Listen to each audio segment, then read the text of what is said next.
College football is built on rivalries, and this rivalry takes a backseat to no one. They were ready pregame. They're ready now, and so are we. It's the Canes and the Noles. We welcome you to college football presented by Walmart. And we welcome you to the ACC on ABC.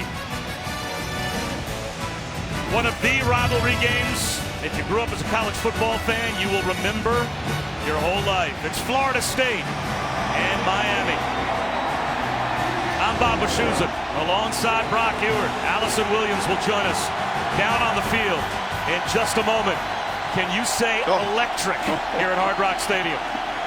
3,000 miles away I grew up from this rivalry game, and yet I remember it as vividly as any.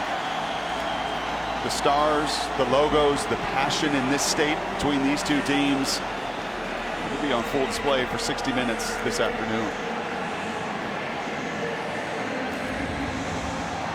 Florida State won the toss, deferred their option to the second half.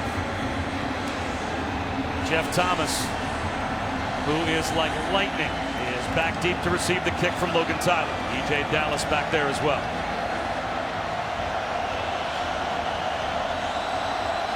Miami and Florida State underway here just north of Miami. Thomas from the 1. Stood up at about the 22. And Allison Williams, a short time ago, you got a little peek behind the curtain. They let Allison into that Noles locker room just before kickoff. How much fun was that? Oh, it was awesome. Because, you know, this is Florida State Miami, so the trash talking starts well before kickoff. And that was the case as the Seminoles made their way into that locker room yelling, "This is our house." They have never lost here at Hard Rock Stadium. Once inside, the guys were loose, the music was blaring, they were dancing, and then they got quiet. As Mario Edwards, former Seminole, assembled the team, he told them, "I remember this game. This is about respect. You don't ask for it. You can't pay for it. You go out there and you earn it by dominating." Bob? And a redshirt freshman getting the start at quarterback for only the second time in Nkosi Perry. He hands it off to Travis Homer for a yard on first down. I love that. You go out and you earn it, you make a name for yourself, and that's exactly what Nkosi wants to do. Just his second start, really soft landing a week ago, only had to throw 12 passes. Defense scored 3 touchdowns. He's more accurate. This team loves him. The fan base gave him a roaring ovation, and he's going to have to battle here against a big-time opponent, a big-time rivalry. Homer again. Florida State trying to rip the ball out. He gets to the 29. It will be 3rd down and 3 after a gain of 6. And Mark Richt knows this rivalry from both sides because back in the late 80s, through the 90s and all the way to the year 2000, he got his start as a GA on the staff of Bobby Bowden and eventually rose up to become Coach Bowden's offensive coordinator.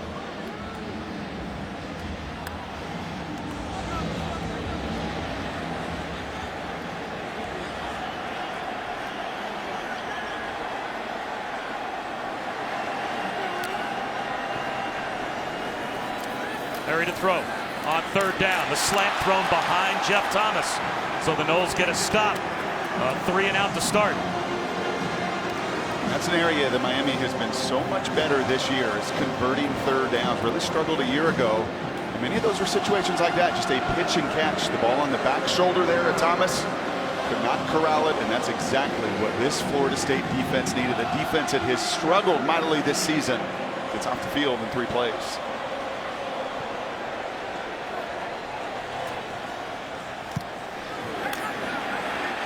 Punt from Zach Fiegels.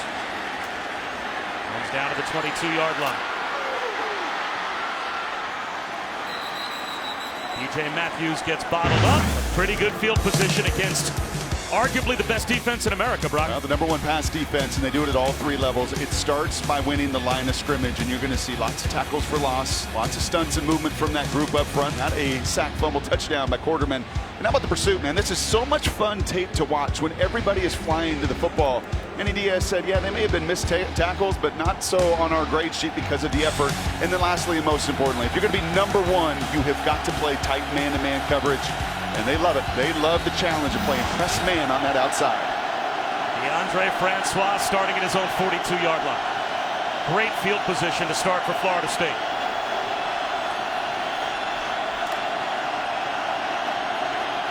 Four-man rush. DJ Matthews with a catch for a couple of yards. It's going to be key today for Francois is to get that ball out of his hand. This is a group that is relentless, and just look at the defensive ranks. #1 in passing yards. I think, as I just showed you, because of the way they do it at every level. The third down conversions, an area of tremendous improvement with veterans. And the tackles for loss, that's the big guys up front, and that's not a good look. Jaquan Johnson missed the last 2 games with a hamstring injury against Toledo earlier in September. They were just getting him back today. And this is a young man that was an AP preseason first-team All-American. He was thinking about going to the NFL until he spent some time with Ed Reed. He was afraid to approach Ed Reed at a Miami practice, intimidated to see arguably the greatest safety of all time, and of course one of the most famous Canes of all time, show up. And Ed Reed told him once they got acquainted, and now they talk regularly, said, when are you ever going to get a chance to enjoy this kind of an atmosphere playing in a Miami Florida State game again? Yeah. Go back to school for your senior season. And look who's here today. There's Ed Reed on the left. So he's going to want to see Jaquan Johnson back on the field as quickly as possible, and good to see him trot off. A little gray in that beard of Ed Reed. I think I did it as well as anybody ever here, and I think that was just the wind got knocked out of him. He came ferociously on that tackle. DJ Matthews fell on top of him. You're going to see Jaquan back, and Ed Reed's going to enjoy watching him all afternoon.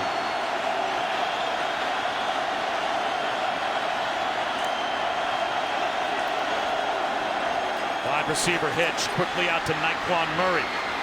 And Nyquan Murray fights his way for a first down.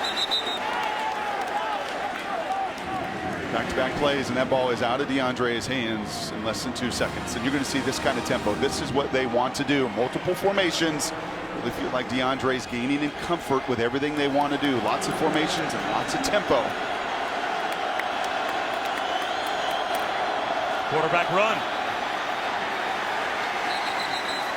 3 yards for DeAndre Francois. Jonathan Garvin made the stop.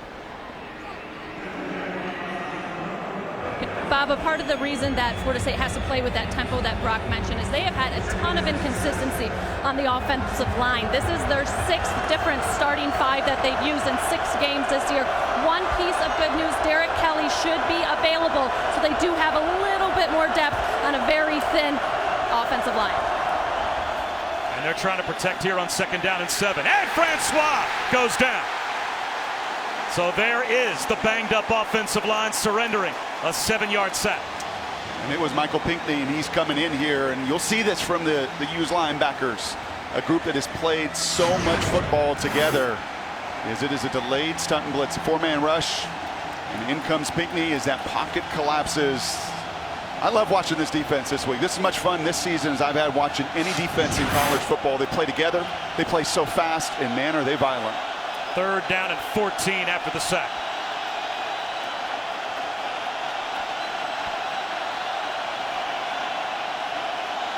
Play clock under 5. Francois still looking over to the sideline. And it looks like Willie Taggart's going to call a timeout from the sideline. Deafening here at Hard Rock Stadium. It's a game that you come to Florida State for. Everyone wants to play, and that's why you come to Miami. I mean, if you're not ready to play this week, there's nothing I can tell you. It's because it's a rivalry game. It's intense. Everybody feels it a little bit different. This is a game where everybody can be remembered. And make a name for yourself. And losing to these guys, I had to hear it all year. I'm not trying to deal with that this year. If you grew up as a football player anywhere in the state of Florida, there's a good chance you dreamt of playing in this game. Florida State, Miami, after the timeout. 3rd and 14 for the Noles. 3-man rush. Francois, middle screen, caught by Trey McKinney. The tight end off to the races. First down. Perfect play call after the timeout by Willie Taggart and crew. Tremendous poise from Francois. He's as tough as quarterback as tough a quarterback as anybody in college football. He knew he was going to get whacked. He had to attract that rush to him. While it was just 3 men, he ends up on the ground. But more importantly, the Noles get the first. Wes Patrick Takes a wallop at about the 26-yard line, still picked up 4. It is Jaquan Johnson that delivered that shot. And Francois, you know this as a quarterback. He's looking off. He's trying to attract those defensive linemen, and he knows he's going to get hit, but that's the courage this kid displays. Patrick again. Flag down on the far side of the field.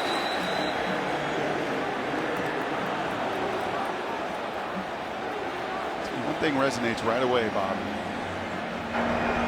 Offside, defense, number 97, 5-yard penalty, replay second down. And it's a point that Mark Richt made to us yesterday, and that is convincing. And that's on Jonathan Garvin, the defensive end, and all the rest of these Canes, that what you've seen on tape is not what you're going to get today. You will see a different effort, a different sense of urgency. The rivalry just brings it out. And you felt that between these two teams in the tunnel earlier today. And this is the best Florida State has come out. An opening drive, a 3-and-out defensively, and right down the field here, even converted a 3rd and 14.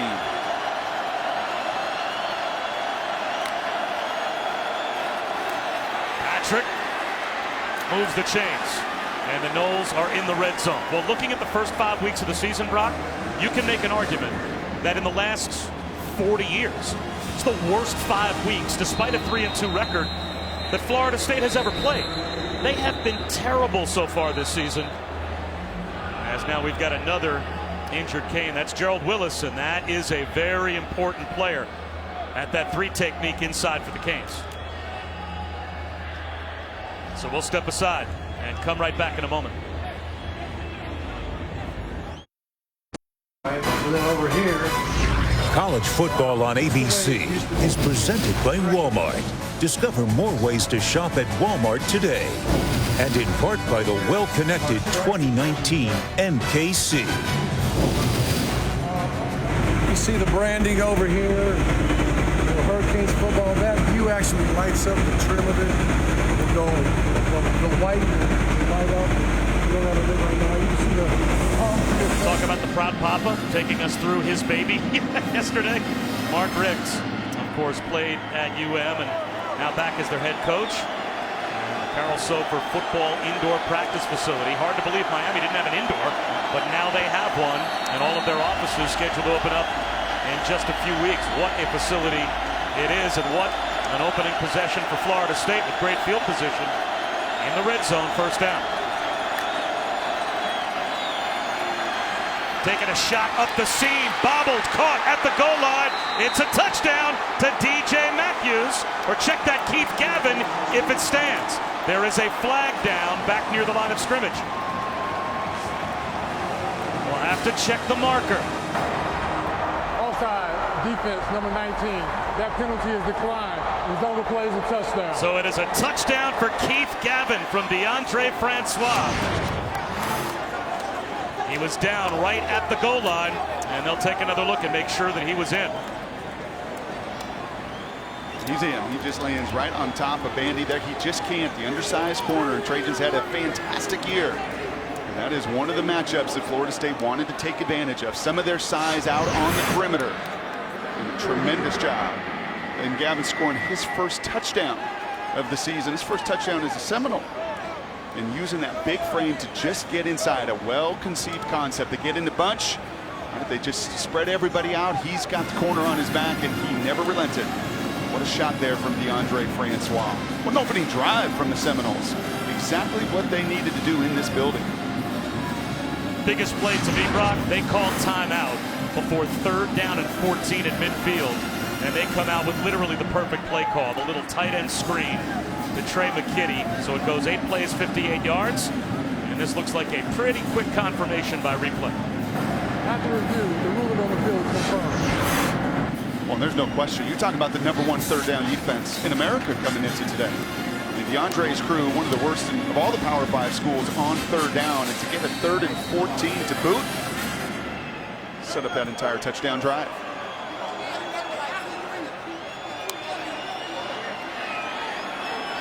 Aguayo has never missed point after in regular season play. He is now 101 for 101. And one of the best rivalry games there is, off to a great start. Florida State and Miami, the underdog, on top early.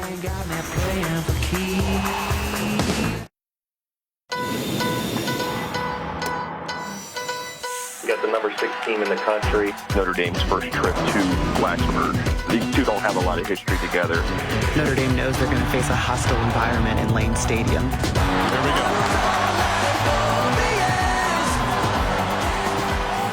Might be about as good a test, Brock, as Notre Dame has left, at least for the foreseeable future. Yeah. As they're trying to make the playoff, that is going to be a tough atmosphere tonight at Lane Stadium.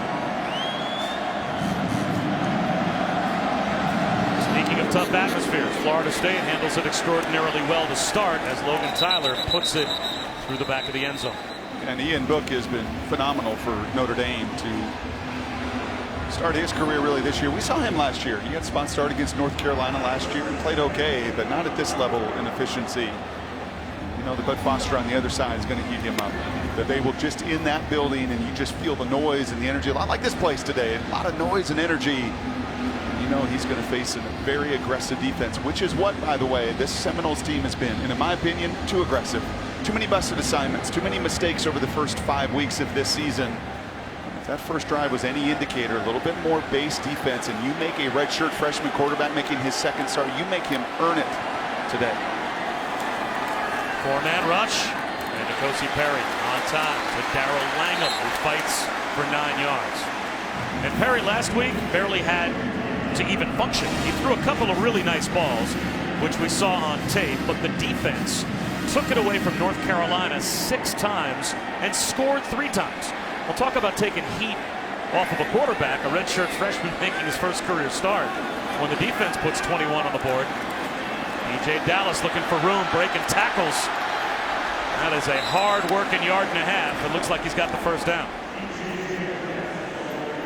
It's an awful lot of pursuit there from Florida State as well. Again, this was tough defensive tape to watch as Dallas breaks all those tackles. It's a Florida State team that just tried to do way too many things. Louisville had guys running all over the field wide open, Bob.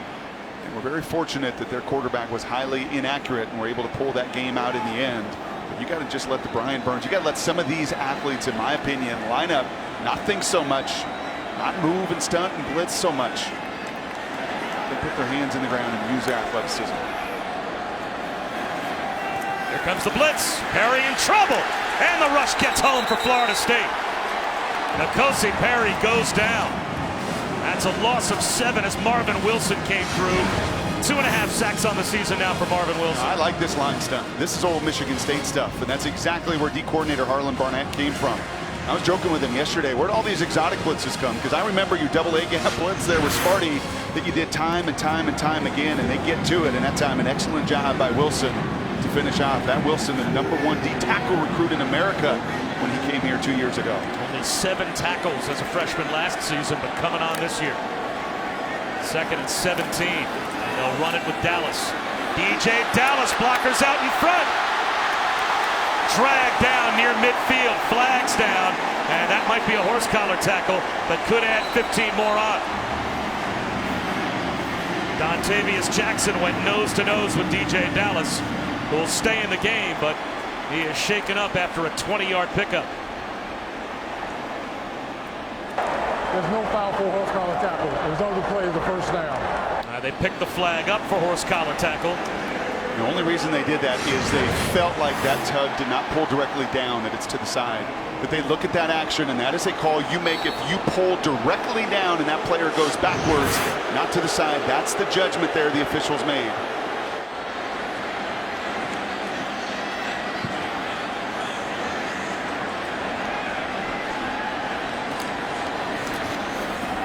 Dallas again. 2 yards. By the way, that last play, what an incredible block by the true freshman receiver, D. Wiggins. It was right in the slot that set the table up. For a running back here that's watching DJ just grow up. He was a receiver when he came here last year. He's added 30 pounds, and you feel his confidence grow. Every carry in every game, 100-yard day a week ago against the Tar Heels.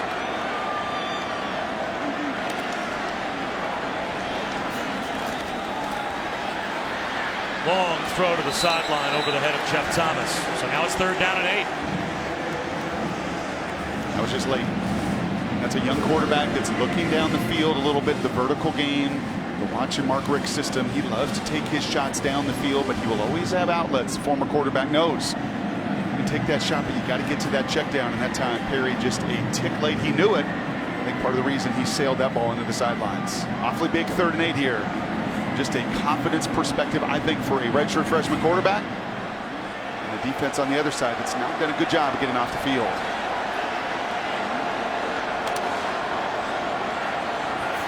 Blitz coming again on 3rd and 8. This time it's picked up. Long throw, jump ball, incomplete. Levante Taylor tracking Lawrence Cager the whole way. And the Noles get a midfield 3rd down stop. That is very similar to the touchdown on the other side. Cager is the big wide receiver for Miami. And we saw Gavin on the other side be able to shield off a smaller corner in Bandy, and Levante, not the biggest of guys. #1 corner recruit. Again, you see that over and over again. Talented players, but he used his strength, his hands to rip and fight that ball away and get off the field. Jack Spicer will try and pin the Noles deep, and this one comes off sideways. Not a good punt from Jack Spicer. Let's see where they mark it. This doesn't flip field position at all. 25-yard line for Florida State. About a best case scenario for the Noles. Guys, it's time now to honor those who serve, brought to you by Navy Federal Credit Union. And it seems no matter how many times we see these kind of moments in sports, they never get old. This is during the FSU spring game in April, when FSU offensive lineman Derek Kelly was surprised by his brother, Derrickis, a Navy officer, before the game. They played the video message. Derrickis ran out. The two embraced for the first time in 2 years. He was stationed in Hawaii. Total surprise for Derek, who's the oldest of 5. He said, "I'm the protector of my younger siblings, but now it's his brother that's protecting our country." Jacquez Patrick didn't get much protection there. He loses a yard, but Brock, sometimes we moan to each other about the fact that we're away for 3 days at a time. How about those who serve? You don't see their family for 2 years. You understand the emotion when they're finally reunited. Just terrific stuff. Empty backfield, bunch set right on 2nd down and long. There's the screen. And Akers across the 30, about 4.5 yards shy of the 1st down. So it brings up a 3rd down now for the Noles. And you're seeing those unique formations. It's one thing that Willie Taggart said to us, that we just can't line up and play against this Miami crew conventionally, and they've been too slow over the last few weeks. They really wanted to pick their tempo up, yet make sure they diversify their formations. Check that was Patrick on the reception. Akers now in the backfield next to Francois. 3rd down.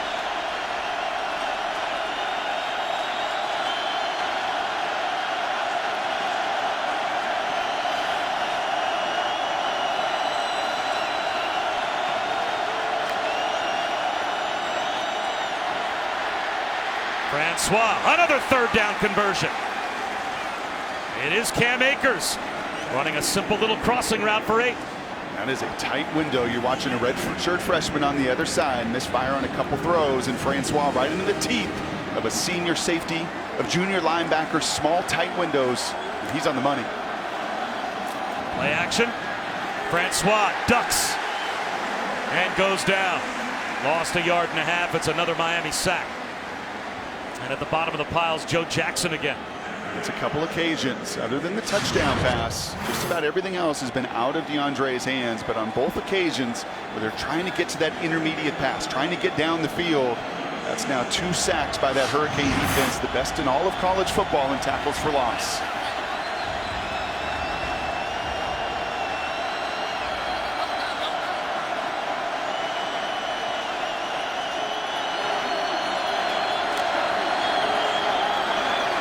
Francois on the slant, broken up. Marion Terry, the intended receiver. That's a really nice play from Michael Jackson right there. He is right on the hip, and I like what Manny Diaz said, and if he said it to us, I guarantee you he challenged his senior corner to do even more, to be the predator out there. He's been good, but he's not been elite, and the NFL likes him. I think they want to see him attack the football just like that more and more, and this place is going wild. 13 on the play clock as Francois tries to get his team set. Hard to keep living in these 3rd downs if you're Florida State. 3rd down and long again. Francois to the sideline. Miscommunication. Gavin ran it in, and Francois threw an out, and the Canes get a stop. There you see the #1 pass defense. That's a group that's not going to allow many third and extra longs. Gave up the 3rd and 14 on the screen. But the pressure up front, that pocket just gets tighter and tighter. Good press man coverage out there. Nowhere to go.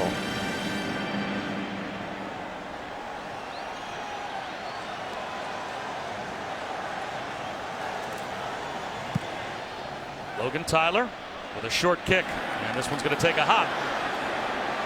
It'll take a Seminoles roll inside the 20-yard line, out of bounds at the 17. Time for an update from ABC News. Let's hear from John Carl. Good afternoon. I'm Jonathan Carl, and we're coming on the air with breaking news. The Senate just moments ago voted to confirm Brett Kavanaugh to the U.S. Supreme Court, completing a polarizing chapter in American history and cementing a conservative shift for the nation's high court for a generation. The vote, 50-48, is the narrowest margin for a Supreme Court confirmation in more than 130 years. The nomination process bitterly divided the Senate, the confirmation thrown into a tailspin by allegations of sexual assault dating back decades. Hundreds of protesters are gathered outside of the Capitol and the Supreme Court. And make no mistake, this confirmation marks a huge victory for President Trump. Let's get right to ABC's senior congressional correspondent, Mary Bruce on Capitol Hill. Mary? John, this ultimately came down to 4 key swing votes and a decision that they've described as agonizing. 3 of those senators, Jeff Flake, Susan Collins, and Joe Manchin, voting to support Judge Kavanaugh. Joe Manchin, the only Democrat to side with Republicans, and Lisa Murkowski of Alaska, the only Republican to cross party lines. John, I've talked with members on both sides of the aisle here who say this fight was so brutal, it marks a new low in the partisan divide. Mary, thank you. Judge Kavanaugh's confirmation will, of course, be the topic of conversation on tomorrow's This Week. Join me as I talk one-on-one with White House counselor Kellyanne Conway. We're going to return now to college football. I'm Jonathan Carl in Washington. Have a good day. And welcome back to Miami. The annual meeting between the Noles and the Canes, and a big 3rd down coming up here for UM. After Travis Homer ripped off 7 on 2nd down, it'll be 3rd down and 3, and a chance for Florida State, if they get a stop, to get the ball back, possibly with good field position again. Bob Wischusen, Brock Ewart, Allison Williams. It has been exciting already here at Hard Rock Stadium. 4-man rush. Slant. It is there. Oh, and a big hit on D. Wiggins. Somehow the true freshman held onto the football, picked up 9 on 3rd down. He's got something to say about it, too. Man, that just felt like this rivalry, didn't it? Everything that we showed through the years in this rivalry, just hard hitting, just guys getting after it. The eyes are up there at Nasruddin, the safety that's trying to do what he can to separate the football. But a really well-timed throw. The best throw yet from Barry on 3rd down to get the conversion. A clean hit from Nasruddin. Did it right with the shoulder.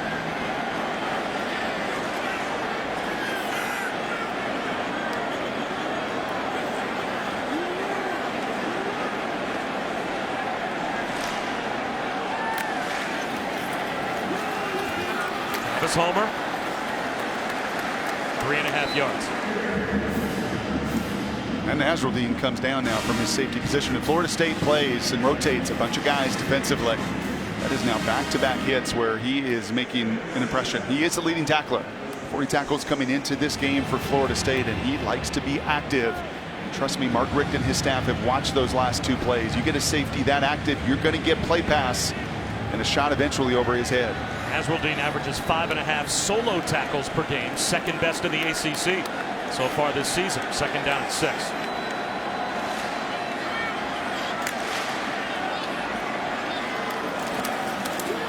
Homer trying to turn the corner.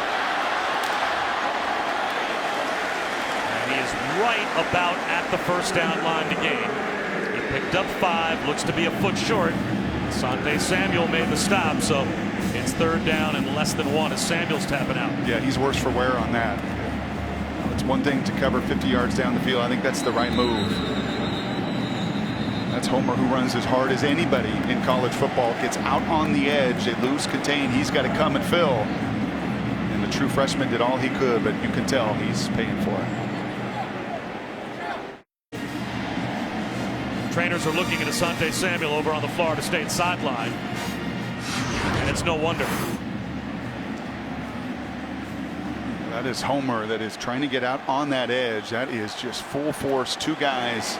Samuel also being blocked into that contact and play. So after the injury timeout, 3rd down and about a foot.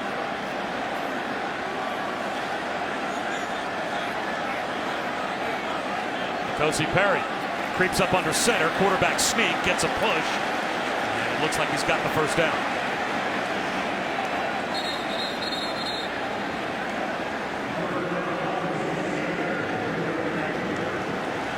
Last week, N'Kosi Perry, 8 of 12, 125 yards, 1 touchdown, 1 interception. And it really, Brock, wasn't on his shoulders with how the defense produced against North Carolina. A Florida State-Miami game, though, expect it to be a very different story today. Yes, and you saw a little nervousness, I think, early. A couple throws, a comeback that was a little bit left inside, a little late to a check down, and he throws out of bounds, but a nice 3rd down conversion on the slant route. Let's see if that just gives him a little comfort. And this is the area, again, between the 40s. Coordinators love to be aggressive and take those shots down the field. Now Miami's going to call a timeout. Miami, their first of the half. It will be 30 seconds. And we'll come back in 30 seconds. Bob Wischusen, Brock Ewart, and Allison Williams back here at Hard Rock Stadium just outside of Miami. It's the Canes and the Noles. And it's been hard hitting already. Yep. I think Mark Richt during that timeout was having an official conversation with that white hat just about some of those collisions. Been pretty forcible. They've not been defenseless players. They've been in the act of a really hard hitting game thus far.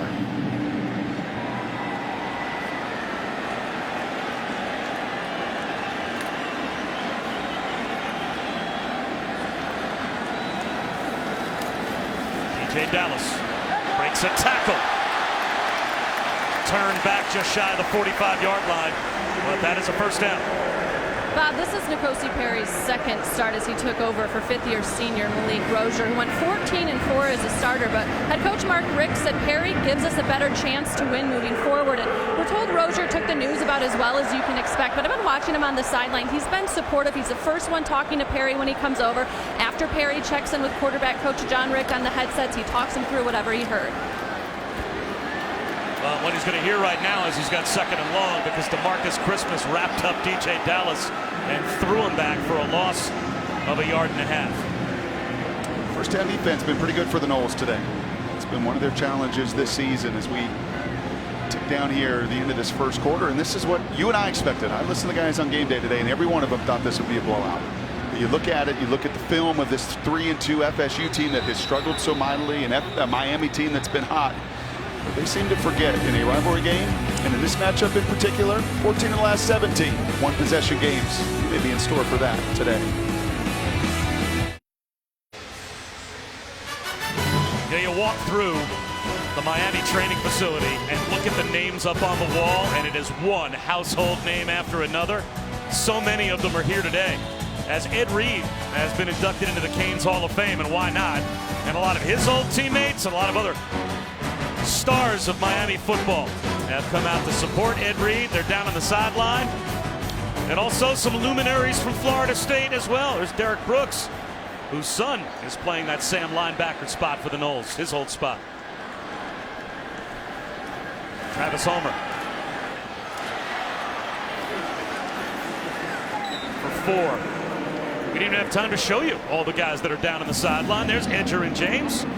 He was standing next to Warren Sapp down on the sideline as well. Your old teammate, Edgerrin James. Yeah, and those two guys just love violent contact, man. There was not a better pass blocker as a running back than Edgerrin James. He took so much pride in it, and obviously Warren Sapp changed the 3 technique, man. Changed football in many ways with what he started here, and Jimmy Johnson and crew, and continued into the NFL. That's DeMarcus Christmas slow to get up. You see here, you said earlier about N'Kosi Perry and, you know, all those turnovers and takeaways and just take some of the burden off. Well, so is running the football. And that's the one thing, head coach, play caller, Mark Richt, former quarterback, that he has such a feel to me of managing quarterbacks. He's been so good for decades doing it. And just understand he's not going to put all the burden and responsibility in this rivalry game and in this matchup on his redshirt freshman quarterback. He's going to try to continue to pound the football because he knows, number one, he wear Florida State down, but number two, is going to set up the play action eventually that should be potent.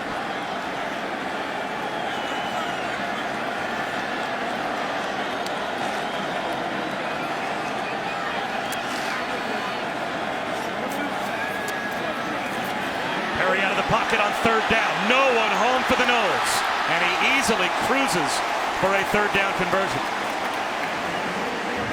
Yeah, a little two-man coverage there, and that is a savvy move from a very young quarterback. He could see those DBs turn their backs.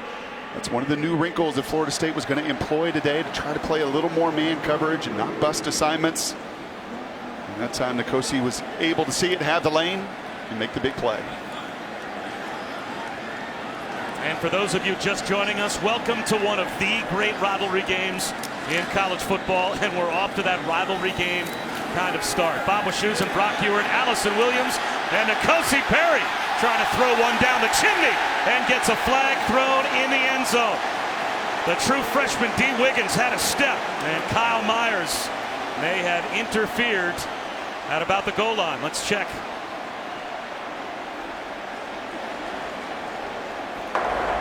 Pass interference, defense, number 14. 15-yard penalty, automatic first down. Some of that vertical game, you're going to see 5, 6, 7 of these shots today. And just a little, I think it is his right arm. That right arm is just hooked around that wide receiver. And anytime you give a tell like that to those back judges and they think it's going to impede that receiver's opportunity to go get the ball, you're going to get that penalty called against you.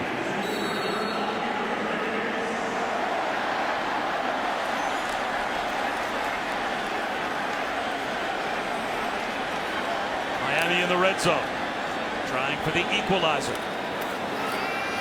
Travis Homer pulls his way down to about the 12-yard line. Now Florida State, their first possession of the game with DeAndre Francois, had a terrific third down conversion at midfield, and that the slant to the junior Keith Gavin.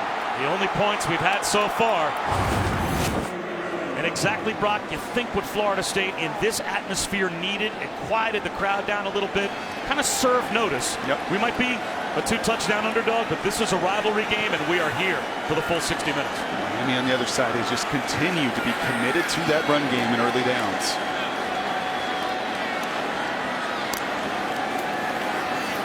Counter to Homer. The first downs. It brings up a very important third down and 2 at about the 10-yard line. He just runs hard, doesn't he? And Edgerrin James down on that sideline.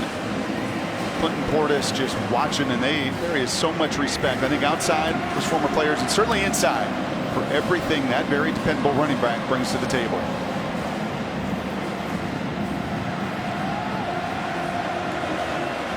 That brings in DJ Dallas. Third down, and a short 2. He lines up behind Nkosi Perry.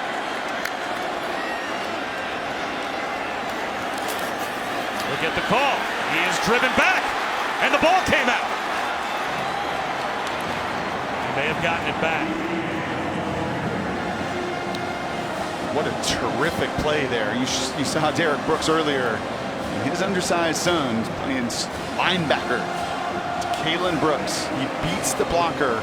And there can be times there's an advantage to being 5'10" and playing linebacker. Sometimes they can't spot you and see you and do it any better than that, setting up a fourth down call that Coach Rick looks to be very aggressive. Wow, you think they're actually going to snap the ball here, or is this a hard count on fourth down and 2? Play clock already down to 10.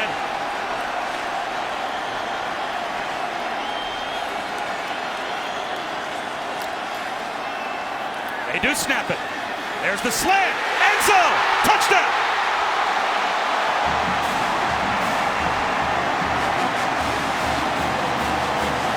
Lawrence Cager gets the Canes on the board. A touchdown on the fourth down conversion.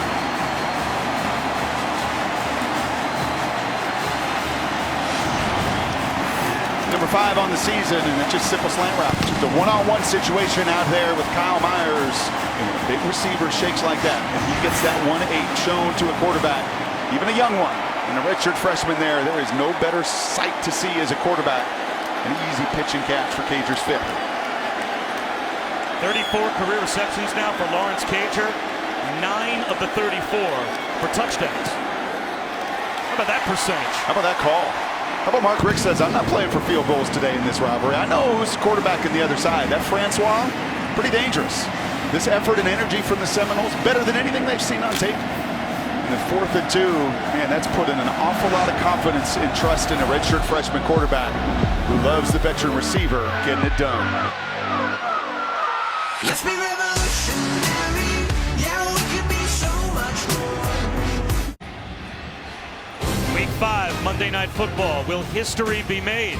Drew Brees only 200 yards away from Peyton Manning's most passing yards record. It'll be the Saints and the Skins, 8:15 Eastern on ESPN, simulcast on ESPN2 in Spanish, and available on the ESPN app so you can watch anywhere. Our coverage begins with Monday Night Countdown at 6. Bob Wishoes and Brock Ewart, Allison Williams here in Miami. We are now deadlocked at 7 between the Canes and the Noles. Anthony Grant brings it out. The true freshman breaks a tackle. Just shy of the 30-yard line. He is brought down. Well, you know what? You've got the Iron Bowl, Ohio State, Michigan. You played in the Apple Cup. There are great rivalry games out there. This one takes a backseat to none of those.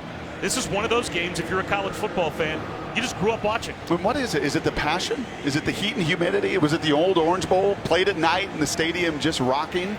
This one, even 3,000 miles away where I grew up, this was one you had to watch. You just had to see it.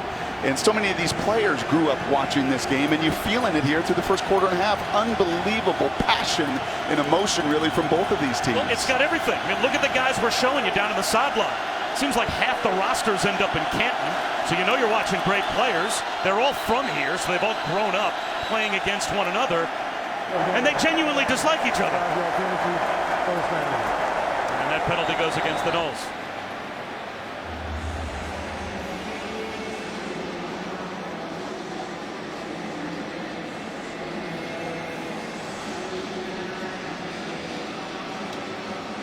A flag was dropped, but now the Noles are over on their sideline as if maybe they called a timeout. And we talk about that good old-fashioned hatred. This, as the two teams left the field at the end of pregame warmups.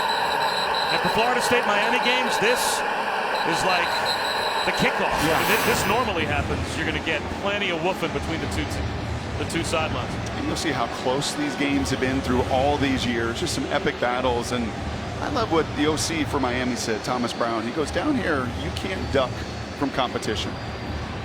And so many of these players have played against each other. That's why you have that scrum.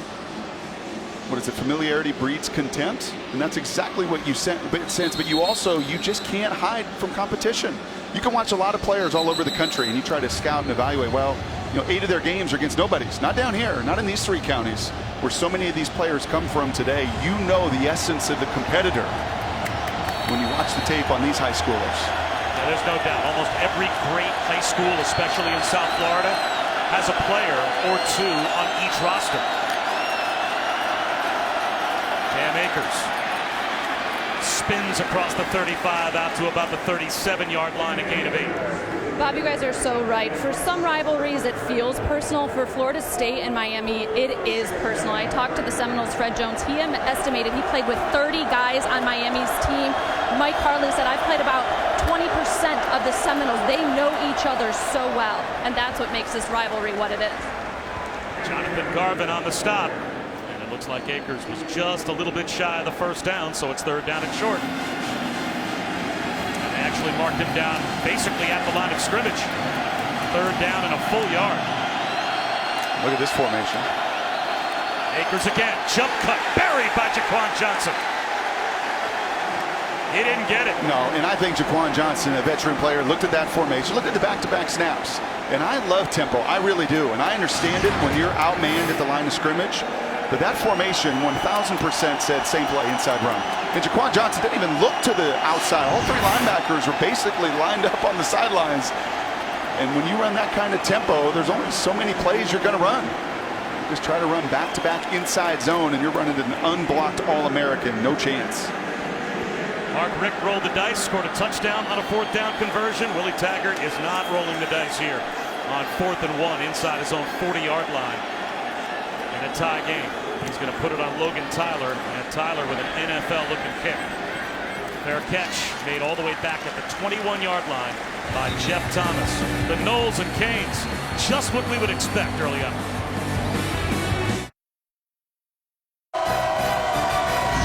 College football presented by Walmart on ABC is brought to you by Pacific Life. Experience the power of Pacific.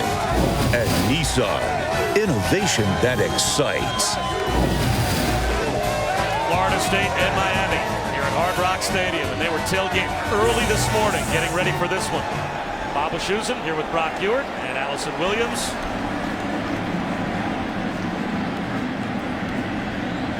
That's an awesome shot right there, and it just speaks to this rivalry.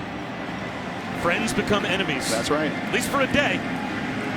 Deadlocked at 7 with 9:43 to go before halftime.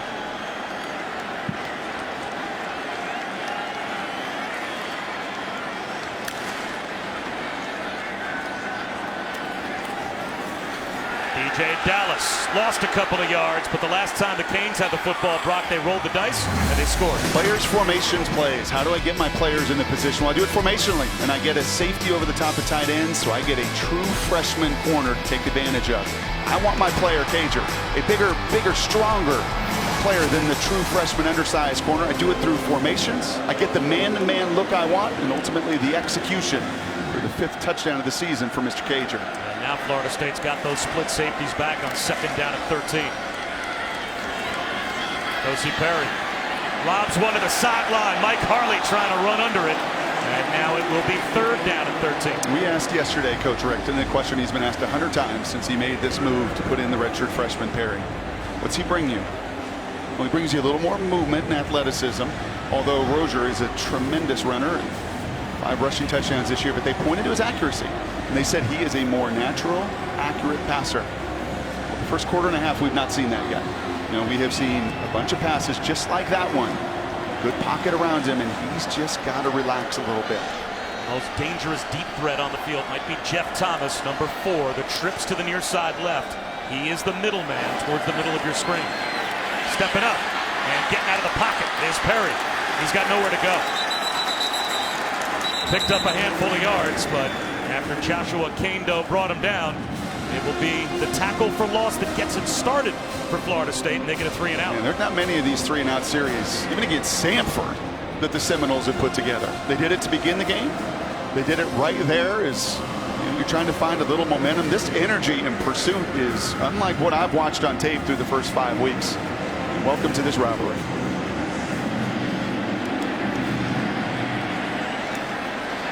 Florida State lines up a return. DJ Matthews driven back. Returnable though from the 25. Gets a block. Great field position for the Noles. At their own 43-yard line. Flag down though back at the line of scrimmage.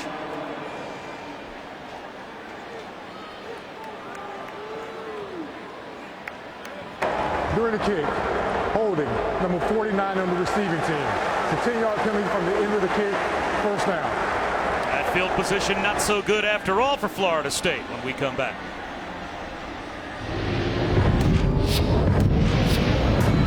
ESPN, home of the college football playoff. This season, Taco Bell is celebrating student sections and passionate fans like these by awarding the best student section of the year. The Hurricane student section already on the national watch list. Go to ESPN.com/Taco Bell to see how your school can compete. Huge holding penalty that instead of at the 43-yard line for Florida State, backs them all the way up to their own 15. Play action for Francois. He's going to take a shot. It was there for Tamarian Terry. He takes a late hit as well. And maybe he was expecting that hit a little earlier because he didn't extend for a well-thrown ball by Francois. That was a beautiful pass, and that's an alligator arm. That's a short arm. And you've got you know you're going to get hit. I showed you Francois earlier on the screen. Critical play, touchdown drive. He knew he was going to get whacked, and he stood in there and threw it. And Terry, the youngster, the redshirt freshman, you're going to get hit anyway. You might as well catch it and stick your arms out.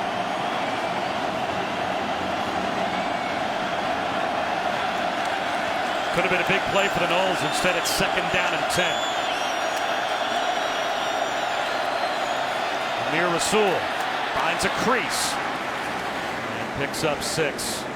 3rd down and 4, and this is a big one with under 8 minutes to go in the first half of a tie game. If the Canes get a stop here, Brock, this could be a major flip of the field.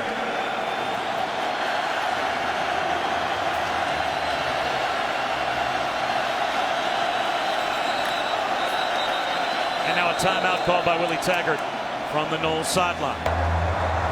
Timeout, Florida State. Their 3rd and final of the half. Play clock was only at 20, so he knows how important this play is, and I'm sure that's why he called timeout. I don't think there's any question about it. They took the credit out early. Got to do it on this play next. The ESPN app now with ESPN Plus. Get more ESPN and download now. It's a good day to have the app, and you can dial up all the games, including ours, the Seminoles, the Hurricanes. Midway through the second quarter, Bob Wischusen, Brock Ewert, Allison Williams, just outside of Miami. And after the Florida State timeout, they are out of timeouts now here for the rest of the half. Big 3rd down and 4. Here comes the blitz from the Canes. It's picked up, Francois, over the middle, and it's broken up. Ari and Terry, the intended receiver, and Michael Jackson, his second pass defense to the game. Yeah, I think Manny Diaz challenged Michael this week. You know, when you're a first round, you see yourself on first round draft boards. Maybe you take a little breath. You know, a year ago, he was the guy that had to prove himself. Big chip on his shoulder, and Michael's played a fine first half here. That's 2 occasions where you see that length really come to life. There's just no panic. You see young corners, and they panic so much. And that ball is in the air. They grab, they reach, they get out of character. Not the veteran Jackson. Well done.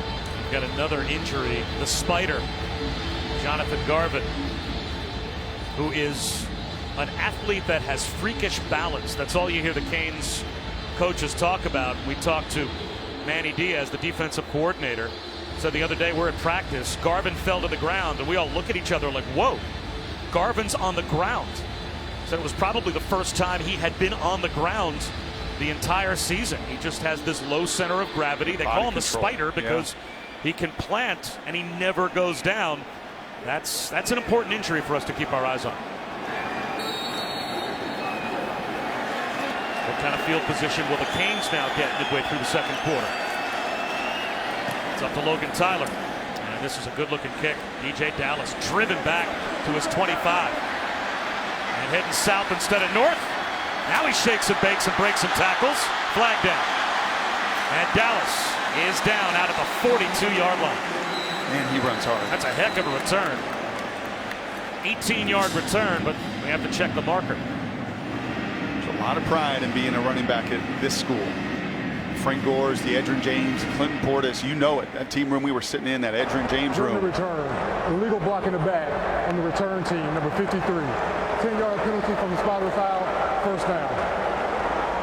So it's time for our Aflac trivia question. Aflac!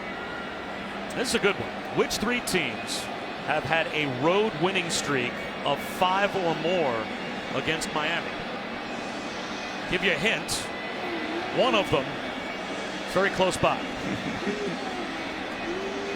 And has that streak going. That's a number I'm sure no Canes fan ever thought that they would see. The last time that Miami beat Florida State as the home team, 2004. That's crazy. But there are a couple of other teams that also have had long road winning streak against the Canes. Think about it. 1st and 10 for Miami at their own 20-yard line. A reverse, and it's a flea flicker. Back to Perry. He's taking a shot down the sideline. Underthrown. Is it scooped up by Travis Homer? They say yes. The initial signal was that it was a completion, and now, after they get together, they say incomplete. What an effort there from Travis Homer.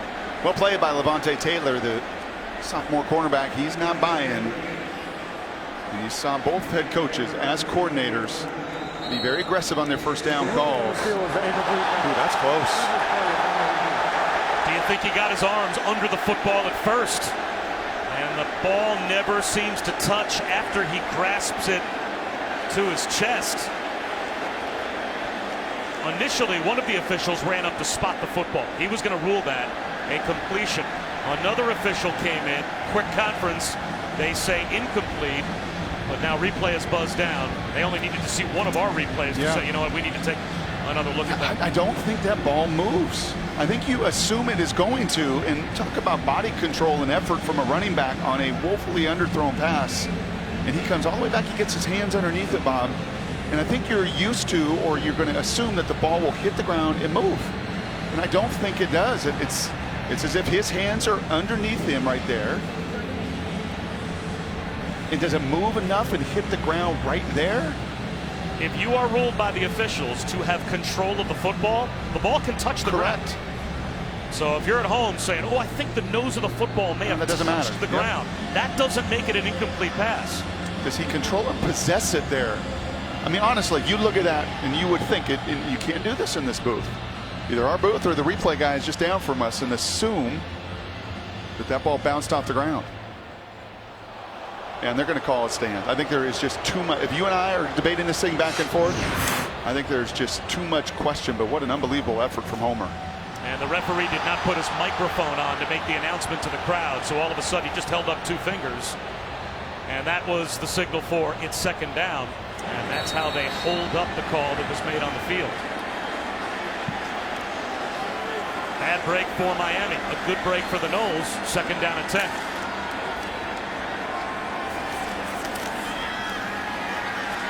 Perry to the pocket again. Across his body. Up the sideline. And making the catch is Jeff Thomas. #1 in America, averaging 24.5 yards per catch. And that one's good for 27, so just above his average. And he did the #1 thing you have to do when your quarterback breaks contain. That's break your route off, but not drift. He came straight down the line, right back at his quarterback. He is so fun to watch on tape. I don't know if there's a faster player in pads in college football. When he runs, it's almost like his feet aren't even touching the ground. That Hollywood guy in Oklahoma, but that's about it. Lightning fast. Perry off play action again. The ball stripped out. It's loose at the bottom of the pile. Do the Noles have it? They think they do. Dontavius Jackson pops out and says it's Florida State ball. Brian Burns knocked it out. And Florida State's got a takeaway. A strip sack by Burns.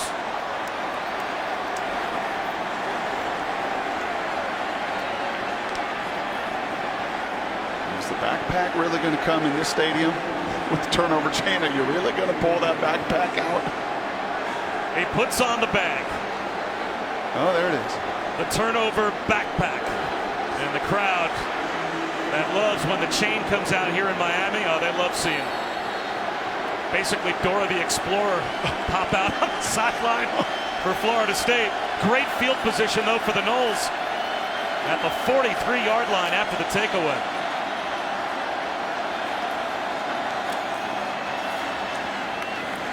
Off to Cam Akers for 2 yards. I ask these guys every week, you know I do, these coaches, give me the matchup. The matchup that you're watching. And both Mark Richt and coordinators said, oh, it's Brian Burns. That guy is dangerous. He's a game changer. He's the one guy that we have to have our eyes on. And Tyree St. Louis there loses off the snap, and you see the incredible athleticism and wingspan of Burns with the sack fumble in the game-changing play. That is a fancy-looking backpack, though. Second down and 8. You called it Dora the Explorer backpack. Dora's nice one. It's her Sunday backpack. That's horrible. Heath Gavin picks up the first down. How about that little pocket for Francois? How about a beleaguered offensive line starting at 6 different combinations, doing what Willie's asked him to do? Francois from the pocket again. Lobs one down the sideline. Incomplete. Now that was maybe your #1 concern about this matchup for either side coming into today. The defensive front for Miami against that offensive line for Florida State. And this is going to be a battle tonight at Lane Stadium. What do you think between Notre Dame and Virginia Tech at 8 right here on ABC? That's going to go down the wire. I just think that is going to be a test out on the road. We're about that point in college season. And he's keeping the backpack. He's rocking that thing all series long. It's going to go down to the final minutes.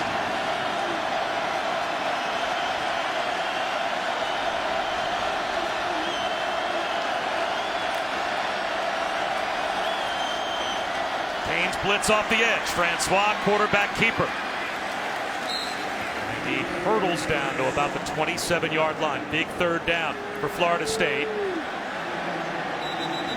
And is that DeAndre Francois that's down?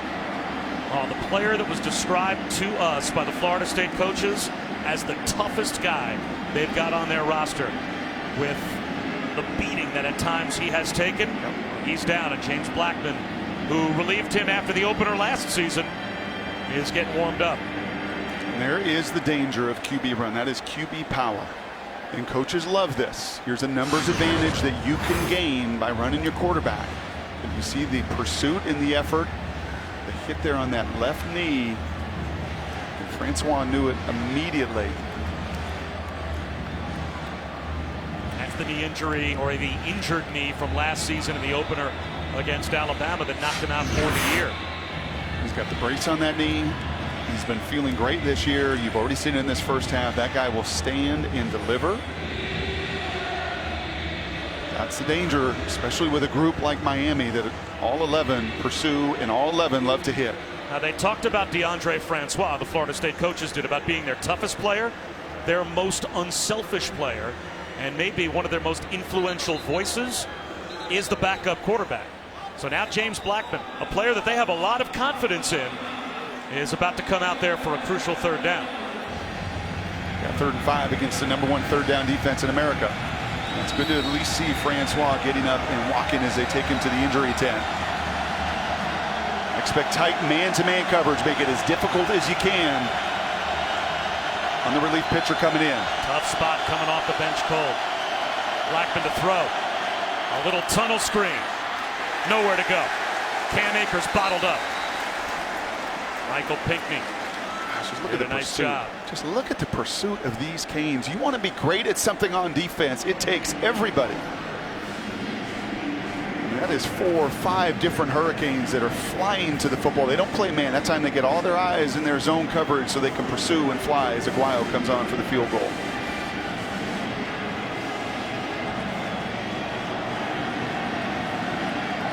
Aguayo not off to the best start this season, 4 of 7. After he led the ACC last year, 18 of 21. This one from 42 to put the Noles on top. Got it. Florida State retakes the lead. And we're coming back in a moment. And that's how it would end. Pitt wins a shootout 44-37. Bob, Brock, Allison, back to you. Florida State had like 110 more yards in penalty. Are they kicking off?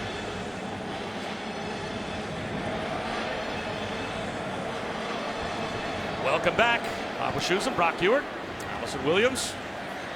After the Florida State field goal, they've got the 10-7 lead, and it will be a touchback coming out to the 25-yard line. Time to answer our Aflac trivia question.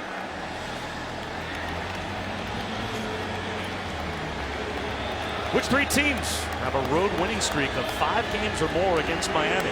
We gave away one obvious answer. The others, Florida and Notre Dame. Those were some battles through the years. This is a rivalry, but man, there have been so many big moments for this program. They made the turn last year. Really got back on a national level a season ago. Redshirt freshman coming off a sack fumble has got to get into rhythm. E.J. Dallas carries the pile forward for about 3 yards. Janarius Robinson made the stop, and that's good to see. Francois able to come out of the injury tent, get on the bike, and try to loosen that knee up. And now we have another injured Nole. This looks like Dontavius Jackson is down.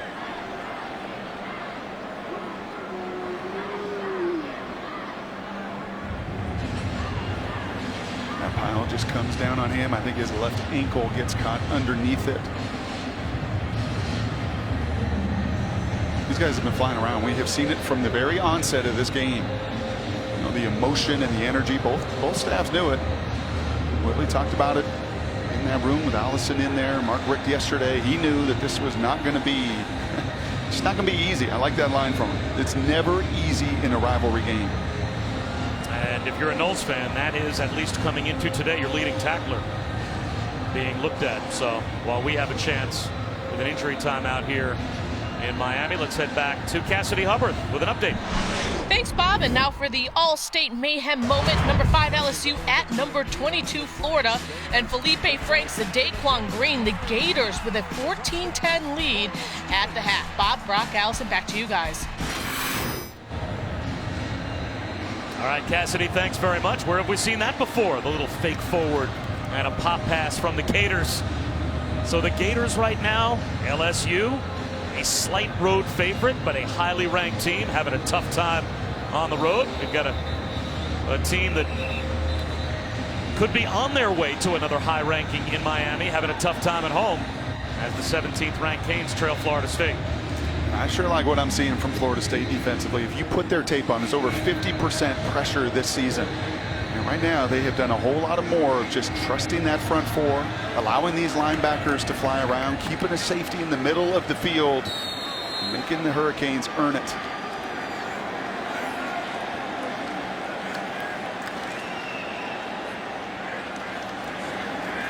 Blitz, screen behind it, incomplete.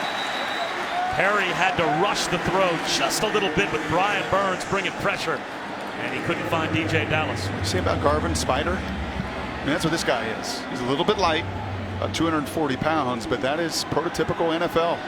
And he's coming to life. He's 5 sacks coming into this game, and he is their difference maker. He had 9.5 sacks as a freshman a couple of years ago, dropped to 4.5 last season. He told Peter Boulware, "I'm coming after your record this year." The Florida State record for sacks in a season, 19 by Boulware back in 1996. So he set the bar high, to say the least. Big third down here. 4-man rush. Perry, low throw, short of the sticks with a flag down. Ryan Hightower dove back to make the catch. He's at least 1.5 yards short of the first down, but a flag thrown on the opposite side of the field. An eligible receiver downfield, offense. Number 9 was covered and went downfield and passed across the line of scrimmage. 5-yard penalty, third down. Yeah, that is right here. You see the strength of tight end. If you're the split end, you've got to be off the ball. He covers up the tight end, and therefore the immediate penalty. But look at it again, just a 4-man rush. And those guys are impacting this game. I really thought it'd be on the other side, the 4-man rush of the Hurricanes, and they've been effective. The Noles have less than 100 yards of offense, but this group up front, and really good job, I think, of adapting from Harlan Barnett, the defensive coordinator here from Florida State. This is what I expected when I started to study the tape of this team. You hire in Harlan a guy that came out of Michigan State in that program for so many years, where it forces you on the other side to earn it. There were too many gimmies through the first 5 weeks of the season. Much better effort as a collective team today. And Florida State obviously declined the penalty, with Hightower coming up at least 1 yard shy of the first down. So the punt group out there is Spicer. Gets away a wobbly kick. Matthews from his own 21 makes the first man miss. Can they set up the wall? Matthews to midfield. DJ Matthews all the way back down to the Canes 36-yard line. A huge play on special teams. 45-yard return after a 46-yard punt. It's all about that first block. It's got to be legal. It's got to be clean. You got to get outside of it. It's right there. That one block where you have got to be square. The returner's got to make the one guy miss. He makes that first level miss, and it's all about that second level, that first block that usually sets up the returns. It sure does here as Francois back in the game.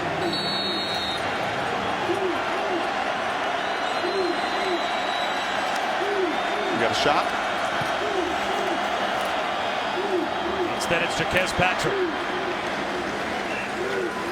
He's up the middle and spins for about 3.5. A really good job of timing from Francois, knowing that if I'm going to sit in this pocket for 2.5 seconds, you know what, I'm going to get hit a lot. And this was early in the game, and he gets whacked. Patrick up the middle. He's got a couple of yards. So what was the adjustment to that quick rush? Yep. Here comes all that rush. Remember that clock at 2.5. Now look at the difference, 2.1. And that half a second, that's the difference in setting up a 3rd and 14 screen conversion, playing with sense of urgency. Playing with tempo again here on 3rd down. You got to be man-to-man. I'll try and run for it. Patrick carrying tacklers. He's got the first down. He is a load at 234 pounds. And he picks up 6. And so is the 340-pound left guard, Minshew, that was moving people at the point of attack to set up that surge. Patrick again blasts up the middle. Ran for nearly 750 yards last season. And he's closing in now and running for 200 yards so far this season. Some hands on hips here from those Miami defenders right now. Exactly what Taggart wanted to do with this tempo. The hammer looking for a nail, and he's finding a few. Jaquez Patrick up the middle. Another first down for Florida State. Coming up on the State Farm halftime report, Kevin Nagandi, Mac Brown, Jonathan Vilma. They are standing by. Now the look ahead to what will be an electric atmosphere as well tonight at Lane Stadium. This play blown dead before it starts. Prior to the snap, false start, offense, number 59, 5-yard penalty, first down. Cole Minshew is an awfully big man here at about 330 pounds, and whenever you're going to run this inside zone, you have got to win right there. You've got to win at that block, because if Patrick is going to come through, and too many times early this season you're losing that initial block. Not the case today, certainly not the case on this drive.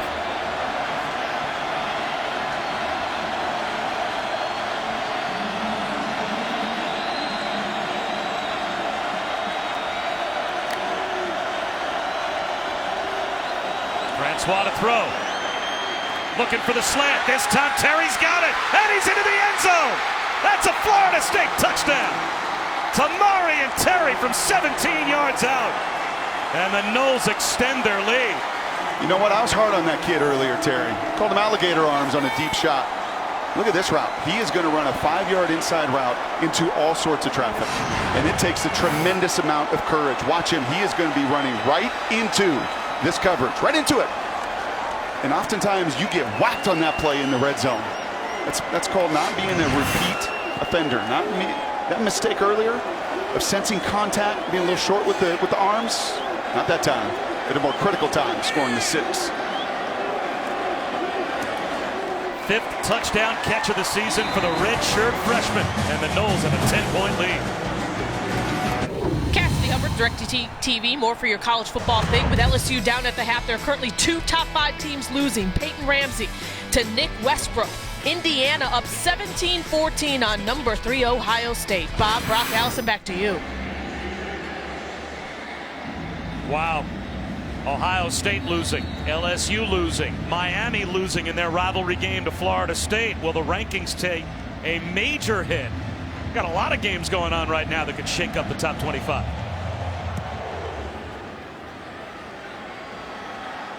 Jeff Thomas from the goal line. He gets loose with a flag down. Another flag thrown. And that might be a 3rd penalty marker. It is. That's a face mask, certainly on the return by Jeff Thomas. So there are 3 different penalty markers on the field. And Brock, I think it might be for 3 separate fouls. And now an altercation as a couple of the Canes players were not happy that the face mask was pulled of Jeff Thomas. And now the Canes coaches are doing whatever they can to keep Miami on the sideline. But there are more players heading towards the Florida State bench than there are coaches to keep them back. And one of the worst parts about it is Jeff Thomas is down. And what looks like a horrific lower leg injury. And you can see the frustration there. Those Canes players know it as one of theirs is laying on the ground.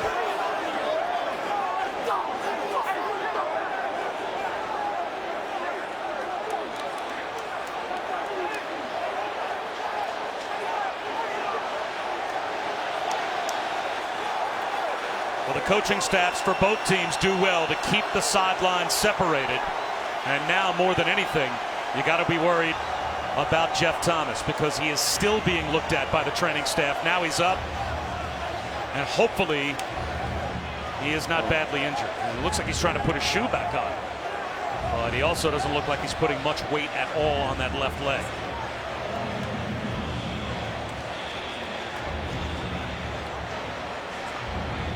even walking with a limp, that is really good to see. That looked really bad. You see that oftentimes, especially full speed as he is flying down the field. The kicker hanging on, grabbing his face mask. All of his weight came down on that lower leg. He is a tremendous kid that has grown so much, and college football is better when you get playmakers like him staying on the field. He came into today #1 in America in yards per catch, so he is the definition of a big play guy, as he was averaging just under 24.5 yards per reception. Well, this is the definition of a committee meeting here as well, trying to figure out multiple penalties on this play. There's a lot to unpack here. It was 3 penalty markers, all thrown at 3 totally different spots on the field, all at different times.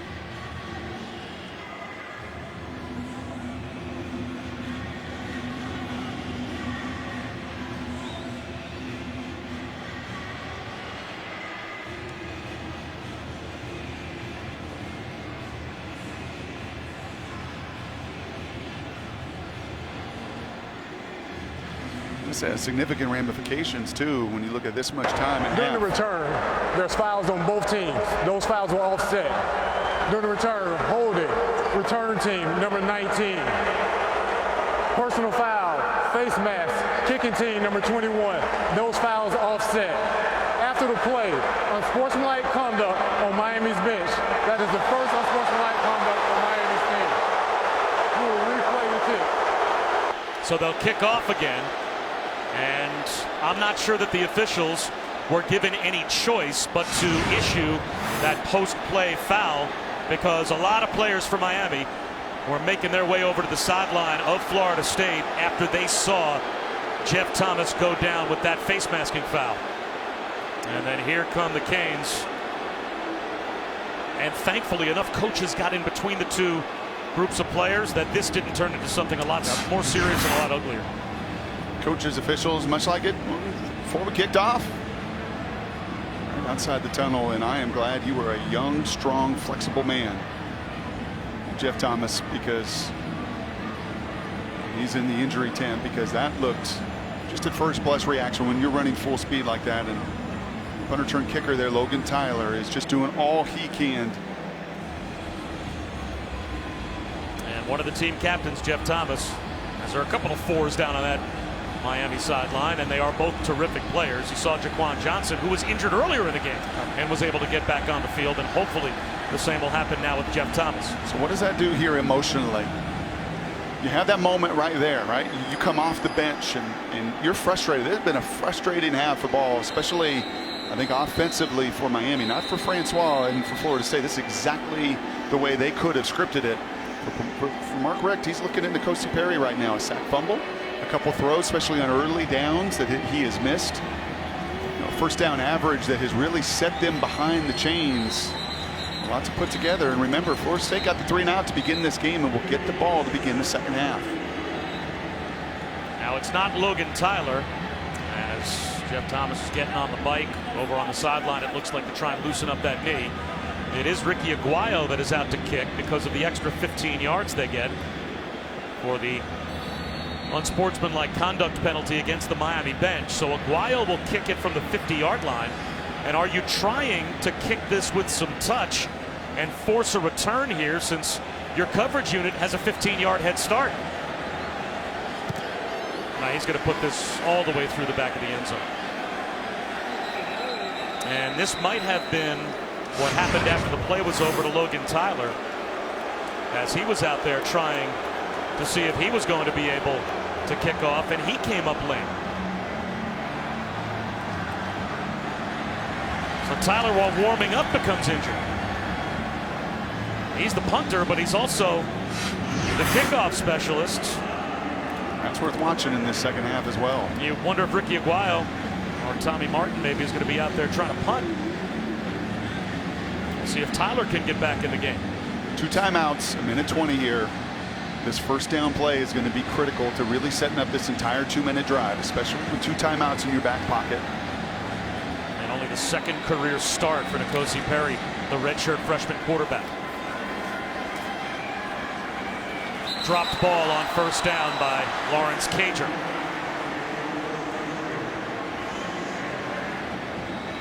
just not in any rhythm. That throw just a little bit late, should have been caught, absolutely. But if that's Francois on the other side, you're seeing him hit that back foot, and that ball's ripping. 3 years of experience versus just one start under your belt.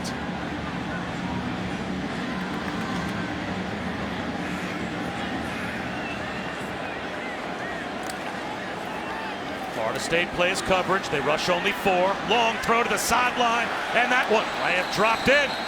Cager gets another chance, and this time he's got the catch. Although the officials get together. Now they say incomplete.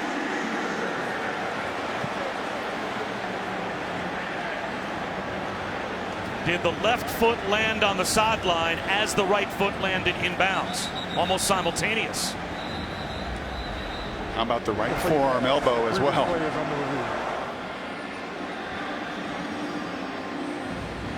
They're going to take another look.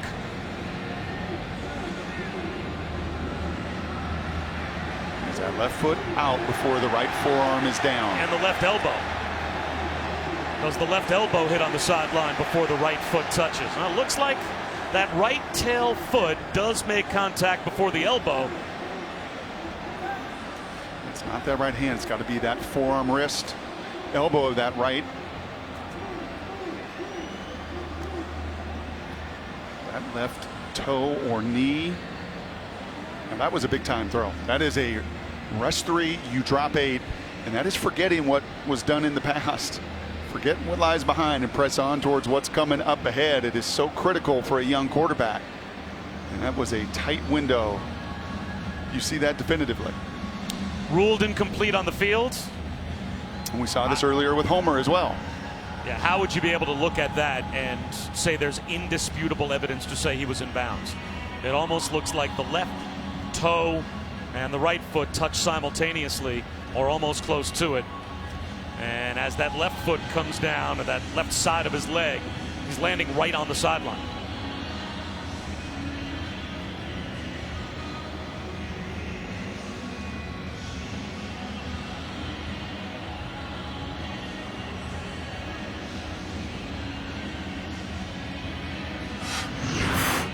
And this is a very important call. Still a minute 10 to go in the first half with 2 timeouts for Miami.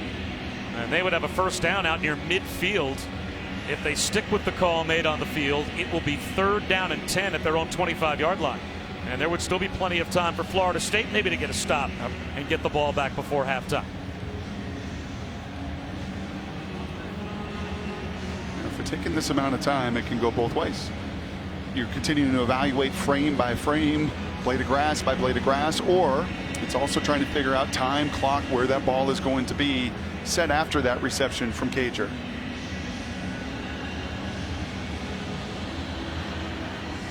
Either way, you'd like to see this go. Yeah, it's almost as if it takes this long to figure out if he's in or if he's out, then you're not seeing anything definitive, and you should just stay with the call that they make on the field. Well, the 2 things you've always wanted: turnover backpack and a 60-second replay review clock. You got one so far. I mean, you got the backpack on the sideline that you called a Dora the Explorer turnover backpack. So far, we've not seen the Wischusen replay clock, though. Yeah, to me, there should be a 60-second clock on the screen for every replay in every sport, and that's the time limit. After review, the receiver completed the catch and got 1 foot down inbounds. It will be first down at the 45-yard line for Miami. Wow. So they said that what we saw was indisputable video evidence that that was a completed catch. And that is a big break for Miami as they've got the ball out to their own 48-yard line with a minute 10 to go before halftime. And still 2 timeouts. Oh, they'll put it at the 45.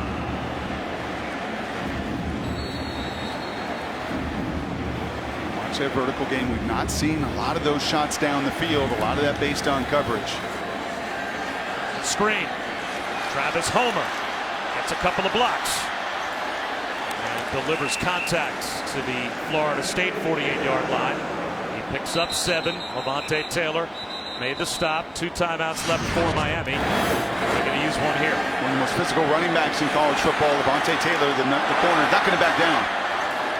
He's not going to back down. I think that's probably the 29 minutes, 10 seconds into this game. I think that's probably my overriding thought, both these teams. I'm not going to back down, which is exactly what you thought with the caliber of competitors that litter these rosters. You talk about, and Lou Holtz would always say it, those points, that momentum, that energy going into half, coming out of half, especially when you don't get the ball. Miami's not going to get it. They had 3 and out to begin this game. These become such critical moments for a redshirt freshman quarterback playing a guy on the other side that's been there and done it. Florida State won the toss and deferred, so they'll start the third quarter with the ball. Kosi Perry out of the pocket. Long throw to the sideline, and might have been throwing that one away more so than thinking he was going to find Mike Harley. As we take a look at our Pacific Life game summary. And it is a comparison of how both quarterbacks have performed so far in this game. The second career start for N'Kosi Perry.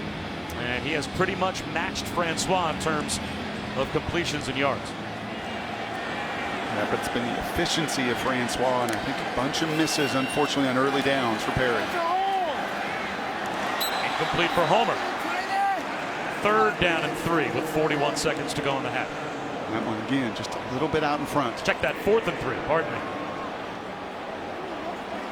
And that's a matchup you want. That's Homer on Brooks. You feel like you should win that one 7, 8, 9, 10 out of 10 times. And unfortunately for Miami, Mark Richt's going to tell him just slow the clock down a little bit.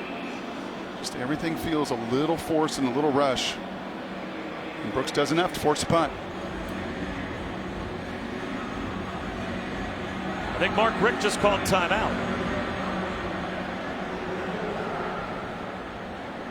Now, an interesting call here. It's 4th down and 3, just across the 50-yard line. Florida State is out of timeouts.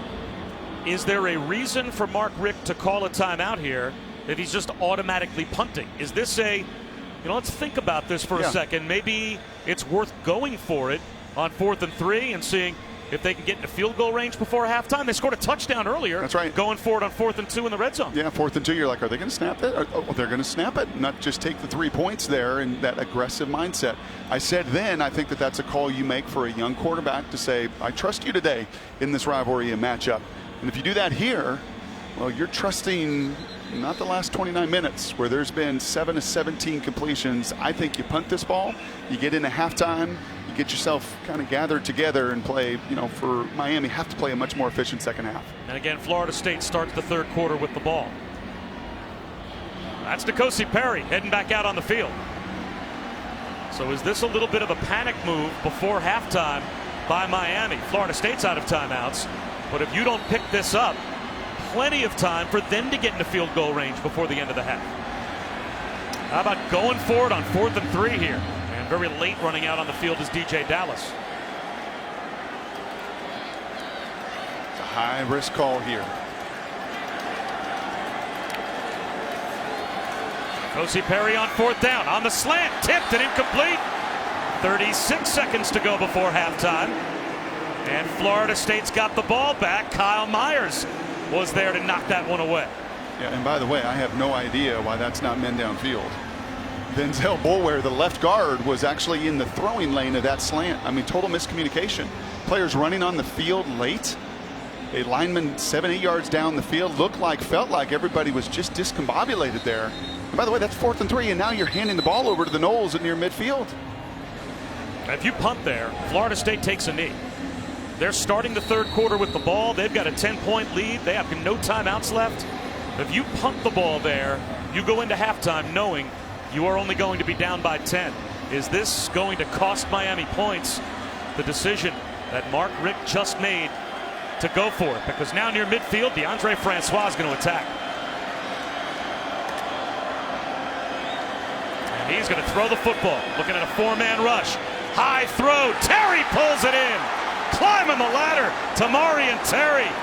And that will stop the clock at the Canes 32-yard line with 30 seconds to go. How about the response from number 15 right there? Big time. Francois sacked. And now they have to hurry up. No timeouts left. Down to 15 seconds to go in the half. 10 seconds to go. 6 seconds to go as they spike the football. And would you try a really long field goal from here with Ricky Aguayo? And it looks like they will. This is probably going to be 54, 55 yards, depending on where they spot it. I'll tell you what, Miami got away with one here, right in the middle. Gerald Willis, the defensive tackle. Watch the hands to the face right here. Been a physical game. They've let the guys play, but that's a call you typically see that umpire and those officials make when the hands get up and jerk the head back like that. Officially 53 for Aguayo, his career long 51. So this would be a new career high.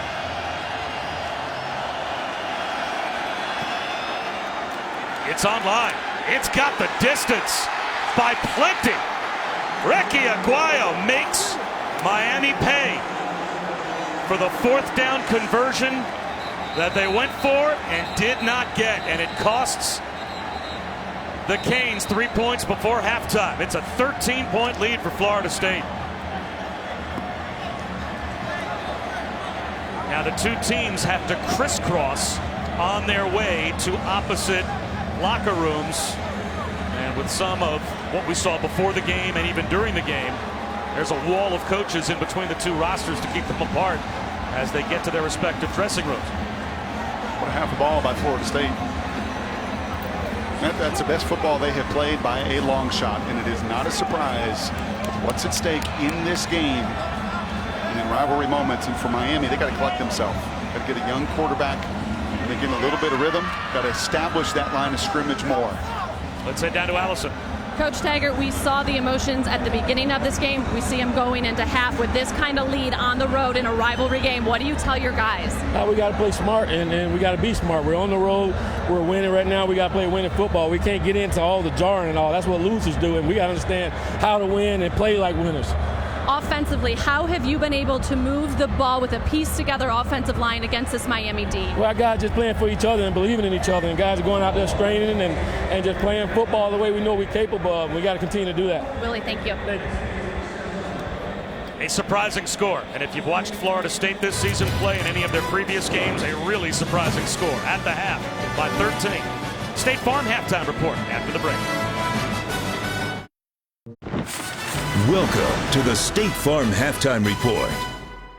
DeAndre Francois to Keith Gavin on the road. FSU 14-point dogs, now up by 13 at the half, and they're getting the football in the second half. They have the lead against Miami, another rivalry, the Red River Showdown, 113th meeting. Mac, you know those two guys very well. Oh, yeah, Vince Young and Jamal Charles, and Oklahoma undefeated 7-point favorites, but Sam Ehlinger to Lil Jordan Humphrey, 15 yards. Texas up 45-24, and then here comes the speed from Kyler Murray. Yeah, both defenses gave out, and it's a very emotional game, Jonathan. It was very hot, but 2 turnovers by Oklahoma. Sam Ehlinger, 5 touchdowns, no turnovers, ended up being the difference. Mac, you mentioned it. That was it right there. The turnovers in the game. We see Trey Sermon on the 7-yard touchdown, but that was a 14-point swing, and that's why Oklahoma did not win. Guys, we're tied at 45. How about this throw from Ehlinger? 18 yards, first down. What a play. Yeah, Sam's really grown up. He's matured. He's running the ball well, but more than anything else, he's taking care of the ball and being a leader on this team. 14 seconds to go. We're tied up at 45. From 40 yards out, it is Cameron Dicker, the freshman from Austin. 6 extra points, 2 field goals, a perfect afternoon. He's the hero. Did you ever think throughout the week leading up to this game, this one may come down to my leg? Honestly, not really. I was just going through the week like every normal week. Today I had a feeling I was going to have this kick, and so I'm happy to go out there and do it. Did Coach Herman or anybody on the team say anything to you right before you lined up to kick that ball? No, I think they know that to leave a kicker alone, so it was good that they let me be and let me go do my thing. Great job, Cameron. Appreciate it. Thank you. Hook 'em. Alex Loeb with the interview. The 48 points for Texas today, marking its most in 113 all-time meetings against Oklahoma. As the guy to my left could tell you, the Longhorns went on to have big seasons after the other 2 games on this list. They won the national title in 2005, finished 12-1 in 2008. Good flashbacks, huh? Yes, the golden hat's really heavy and it's too small and it hurts your head and you love it. You love having it. If you're going to coach at Texas or OU, you got to have it in your building. Yeah. And heroes are made out of this game. They're already calling this the kick, and they're calling Dicker the kicker. I mean, they're getting all kind of names. But good win for Tom Herman in Oklahoma. Yeah. They got out too far, gave into it a and give Oklahoma credit for coming back, but great drive at the end to win. Whoever had the ball last was going to win. How bad of a loss is this for Oklahoma and the Big 12? ESPN's playoff predictor, with that loss, OU's playoff chances dropped from 34 to 14 for the Big 12, 55% to 38% now that the Sooners have a loss. Meanwhile, Ohio State, another undefeated, 26.5-point favorites, number 3 in the land, taking on Indiana. Dwayne Haskins, J.K. Dobbins. Great one-handed catch. Dobbins, the handoff here. You're wondering, okay, after that emotional win against Penn State, is Ohio State in trouble here, JV? Yes, they are in trouble. They're still sleepwalking, and not so much offensively, but defensively as well. We're watching the highlights. Dwayne Haskins here to a nice pass to Johnny Dixon. But defensively, they need to wake up. Indiana is playing very hard, and they're leading right now. Yeah, Indiana, led by Peyton Ramsey, 4-1 coming into this game, finding Nick Westbrook, and now the Hoosiers, how about that, up 17-14. Well, Indiana's better than you think at 4-1, and obviously they're more excited about this game than Ohio State. Buckeyes would respond in the shoe. Haskins to Paris Campbell. OSU has won 23 straight in this series. Right now, only up by 8. It'll be 24. Yeah, we'll see how this plays out. All right, meanwhile, LSU number 5 in the land, in the swamp. Tim Tebow on hand, being added to the Ring of Honor. Yeah, why didn't they do this sooner? Yeah, it's maybe a scheduling thing, but maybe. It's been a decade, right? And it's the first sellout at the swamp in 3 years. Eddie O watching on, and LSU gets on the board first. Nick Brossette, 4 yards. This is a great way to start the drive, to start the game for LSU, to set the tone. Florida has responded since, but I like this back-and-forth matchup between the two teams. Michael Piron going in now, but how about this? Florida has done a pretty good job of keeping LSU out of the end zone after that. Felipe Franks to Morrell. Stevens right there, and right now it is Florida up 14-10. Early parts of the second half. Meanwhile, number 1 Alabama versus Arkansas.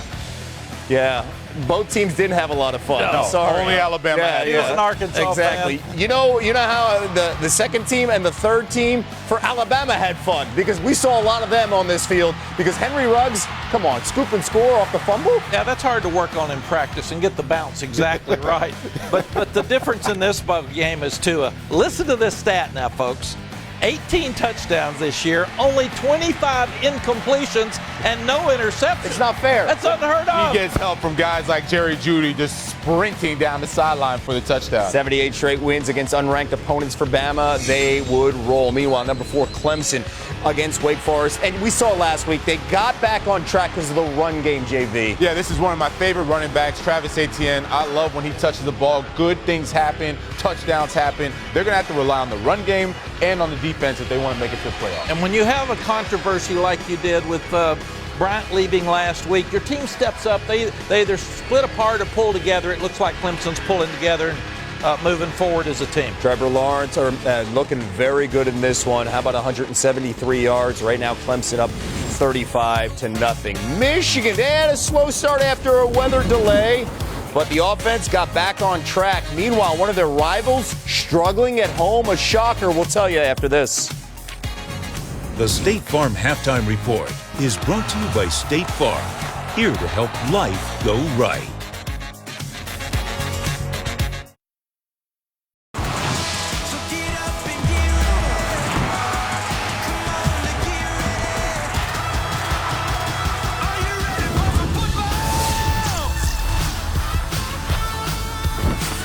Welcome back to the State Farm Halftime Report. Kevin Mack, JV back with you. Northwestern at number 20, Michigan State. Northwestern 1-3. We're trying to make sense out of this game, JV. I can't make sense out of it. This is the most resilient 1-3 Northwestern team I've seen. Blew a 14-point lead. Didn't matter. Rushed for 8 yards. Didn't matter. Turned the ball over. Didn't matter. They still found a way to win this game, Matt. No, you got to give credit, Pat. Fitzgerald just hanging in there and being positive. How? I know. These are days why Mac is happy he's here. Yeah. Northwestern The is reason on I the look win. so old and tired. Yeah, well, meanwhile, Michigan State has Penn State and Michigan next on the schedule, and Michigan, a slow start with their offense, but after the weather delay, they got back on track. Shea Patterson, Karan Higdon looking very good. Michigan hosting Wisconsin on ABC primetime a week from tonight as they double up Maryland. More after this. The ESPN app now with ESPN Plus. Get more ESPN and download now. The State Farm Halftime Report is brought to you by State Farm, here to help life go right. DeAndre Francois, a couple touchdowns. Here's one that Tamorrion Terry, FSU up by 13 and getting the ball to open up the second half at Miami. That's coming up after this.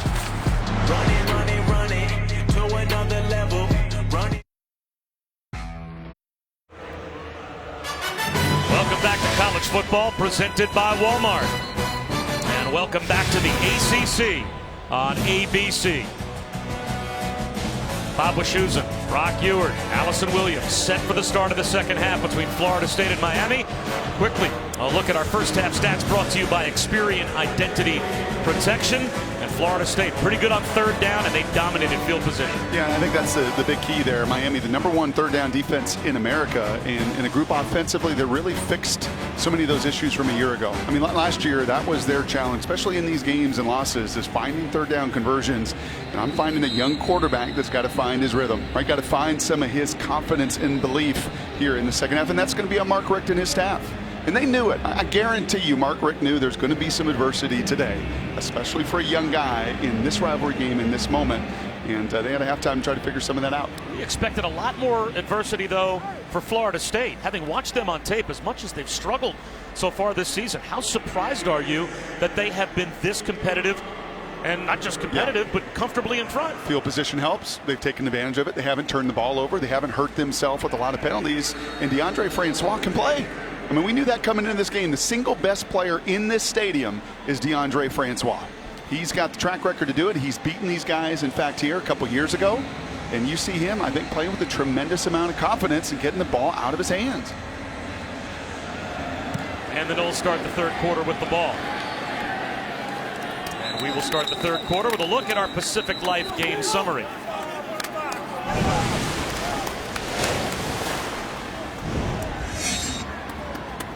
And they were howling early, man. They were barking back and forth. They were barking throughout that first half. You knew that was going to happen, and it was Francois that delivered the first touchdown to Gavin, the first of his career there at Florida State.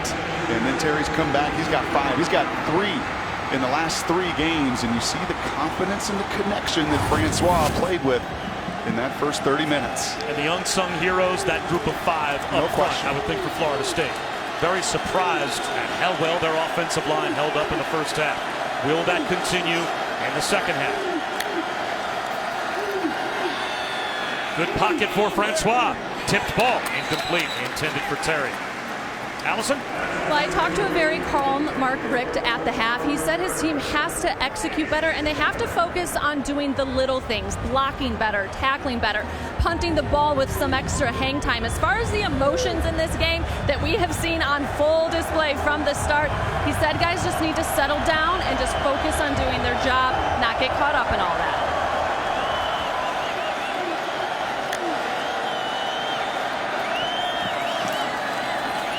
Little zone read to Cam Akers. And it will be third down and long for Florida State. And these were some of the situations when you look at those conversions they stayed out of. They had a 3rd and 14 on their opening drive. But they were finding more success on first down, averaging nearly 5 yards a play on first down for more manageable situations to keep the crowd out of it and try to keep some of that pass rush off Francois.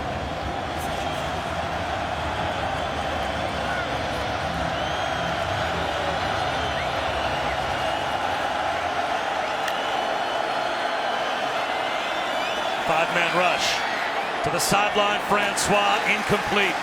Threw it behind Naquan Murray and took a hit as well. That's Big Joe Jackson, 99. He could feel that the entire way. 2 edge rushers for Miami. They'll rotate guys through. He's at the top of your screen, and he gets right by Brady Scott. Right tackle having to play left tackle today because of so many of the injuries. And credit Joe Jackson for that 3 and out. It is Logan Tyler back on the field to punt as he was shaken up at the end of the first half. And DJ Dallas deep to receive. Jeff Thomas normally the punt returner, but he was shaken up in the first half, and Miami nearly got there to block it. Dallas up against the sideline. Bumped out at the 40.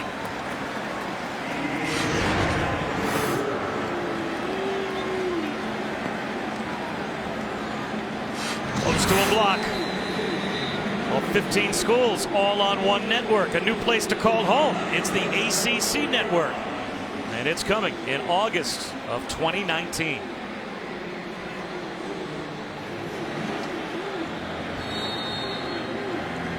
I think run, play, pass is coming. You know Mark Richt and what he wants to do. I think you're going to see and feel a whole lot more of that in the second half. Play action pass on first down. Perry can't avoid the sack.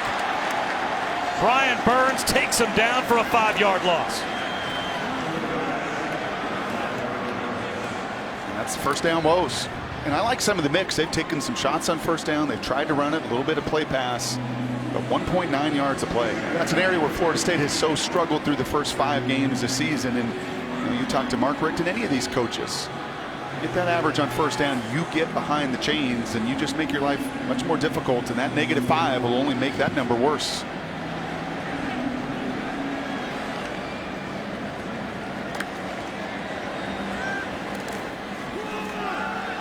Travis Homer bounces for nothing. 3rd down and 15. And Merry Christmas. Big DeMarcus right in the middle right there. He just owns Hayden Mahoney, the right guard. And I got to tell you, if you'd watched the 5 games leading up to this, Bob, the coaches tape of all of them, you would have seen a Florida State group that was so much more aggressive, that was stunting themselves, I think, out of a lot of just positive plays. That's not the case today. They have been just very secure. Big Christmas in there, owning the middle of the line.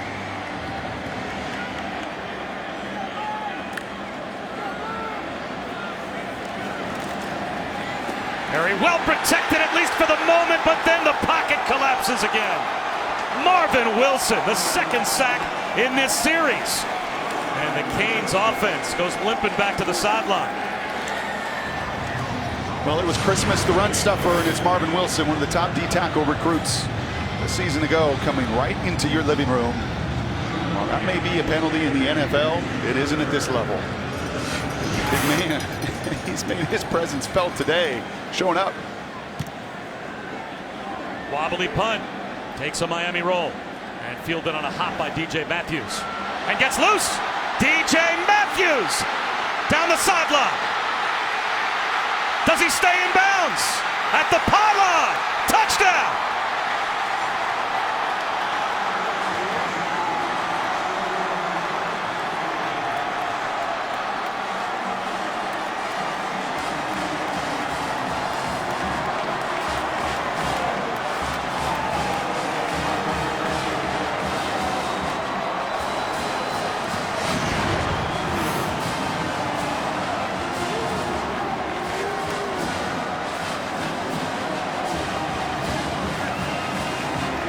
Official right on top of the play ruled that he stayed in bounds all the way down the sideline.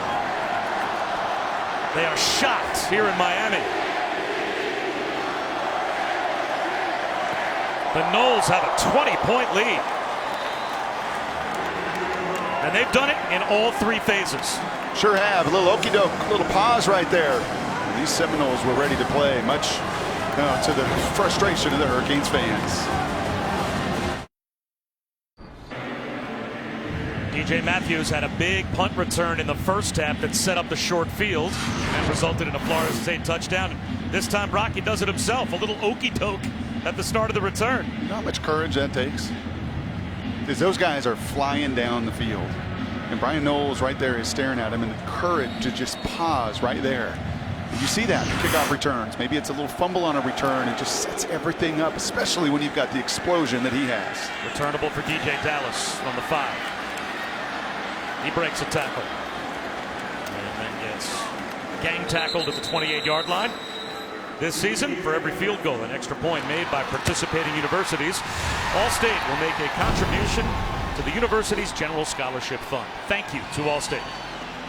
I think just the two things that are running through my mind here at 27-7 are courage, which we have seen on full display by the Seminoles today. Francois, the young wide receiver bouncing back, Terry, that time Matthews, just the courage to just play physical and lights out no matter what you've done in the past at 3 and 2. And then just also the energy here and the confidence that Florida State's playing with, and Miami's got to find in a hurry.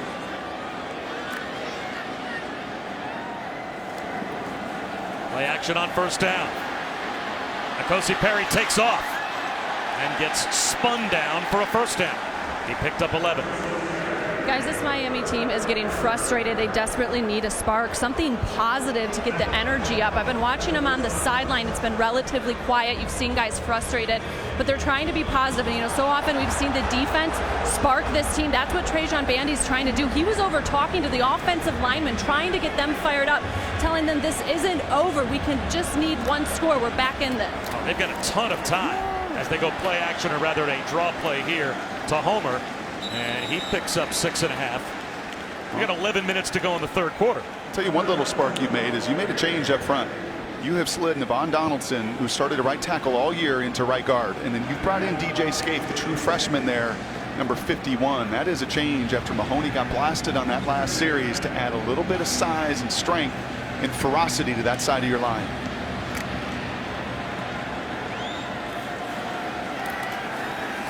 Wide open in the right flat.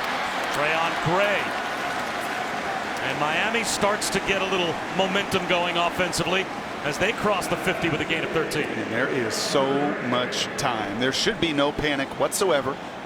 And the full playbook is open to you, but I like that move. I like moving Donaldson in. He is a big physical guy. Because winning at the line of scrimmage is where it all starts. Imposing your will in this system is a must.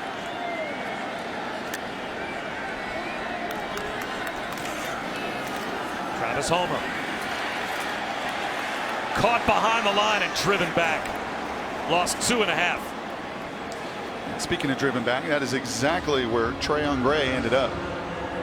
Dontavius Jackson, an inside stunt there. Gray, tailback playing fullback. He can't stop Jackson. Beautiful catch on the little flat route play action, but that isolation on the linebacker. Credit Jackson for the win.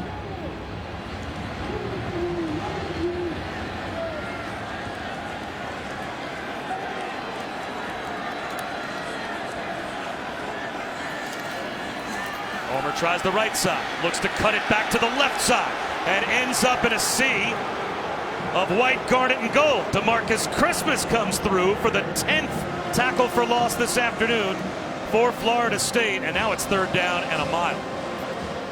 When at that point of attack, just watch this. A great shot here, and it's all about sealing the edge, and then look at the inside penetration. I mean, there is nowhere to go.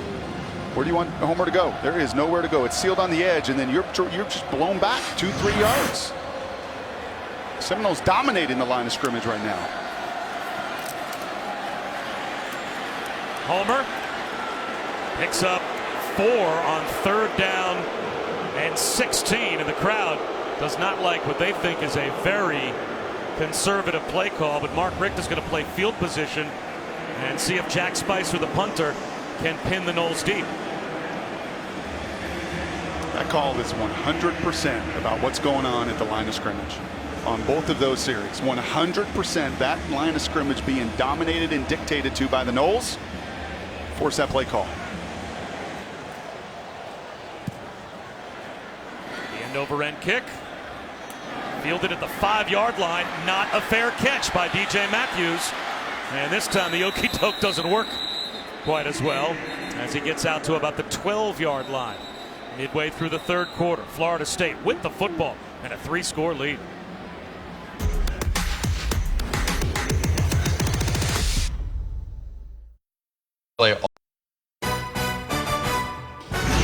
College football presented by Walmart on ABC is brought to you by Buick, proud partner of the NCAA, and Chick-fil-A Nuggets. Tonight is Nugget Night.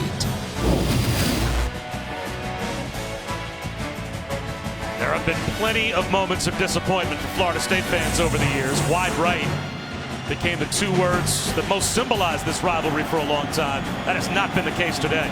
The Noles on top, 27-7 in a shocking score midway through the third. Bob Wischusen here with Brock Ewart and Allison Williams. Florida State starts at their own 11.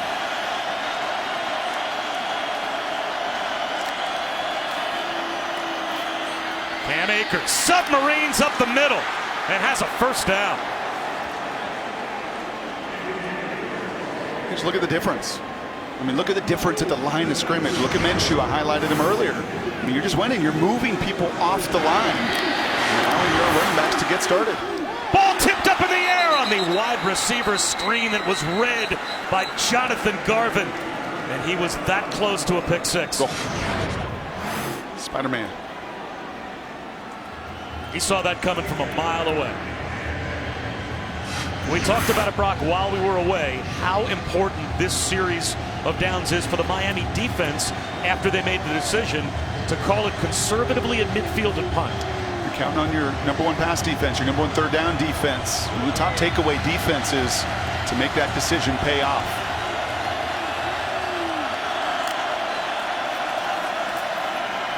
Akers.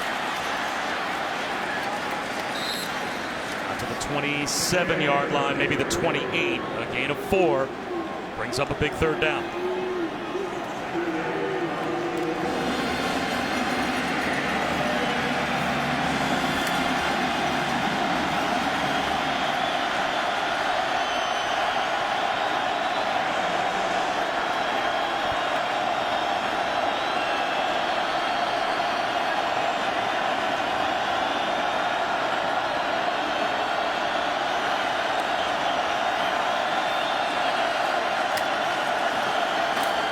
Play action. Francois to the sideline. Timing route. And Gavin comes back to make the catch with a late flag down after he had already picked up the first down. And there are 2 flags down. There's also a penalty marker in the offensive backfield.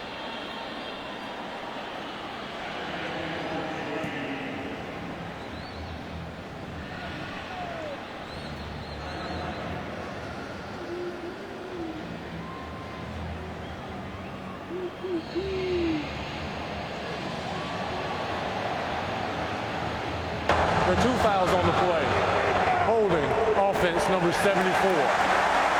Personal foul, targeting, defense number 25. Those penalties offset. The previous play is under review.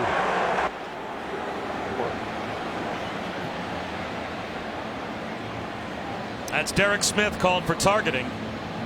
The penalty's offset, but they have to go to replay to see if Smith should stay in the game. Yeah, and your holding call is going to be right here on Derek Kelly as he's just got to grab Garvin. So we'll step aside and see if Derek Smith stays in the game when we come back. Derek Smith is indeed out of the game. While we were away, replay confirmed the targeting call. So he is ejected, but those penalties did offset, so it's still third down. Yeah, we've had a few different replays today. A call stands, turned over. There's no question that that's confirmation. You just cannot do that. That's the hit you're taking out of football. But because of the holding penalty called against the Noles, the targeting penalty offsets. So third down and 6 all over again. Blitz off the edge. Francois doesn't see it. The ball's out. Is the turnover chain going to make an appearance? Sheldrick Redwine came on the blitz.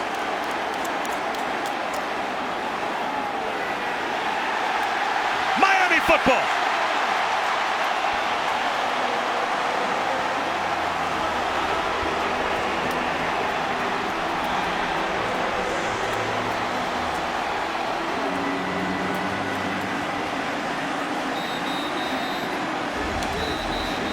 And the camera crew is heading over there to start the photo session. As you can see, all those fluorescent yellow vests getting in position. So they are set almost like the paparazzi as Gerald Willis puts the chain on. There is nothing that this stadium and this team needed more than that right there. A beautifully timed blitz. Francois doesn't see it and feel it, and it sets the Canes up in the red zone.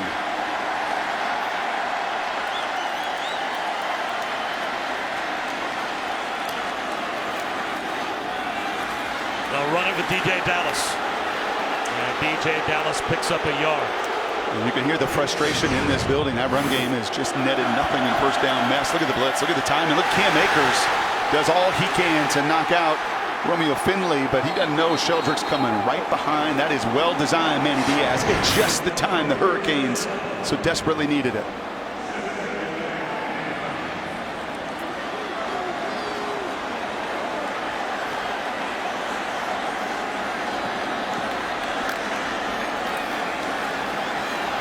Option pass. DJ Dallas to the end zone. Incomplete. Flag out. D. Wiggins through the flag. And it looks like Kyle Myers guilty again. I was in position there. Talked to you earlier about Michael Jackson, who is a veteran guy that just trusts himself. Ball's in the air. He doesn't panic. Pass interference. Defense, number 14. 15-yard penalty, automatic first down. So many times you see that on a double pass because they're chasing and they have to interfere. Kyle Myers didn't bite. He is right there in the pocket of the true freshman.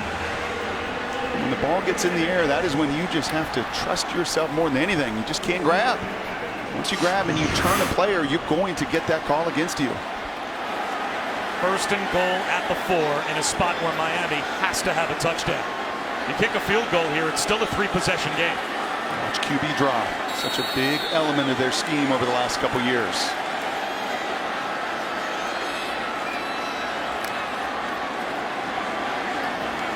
Here's the QB draw. Perry pays the price, fighting for a yard or so.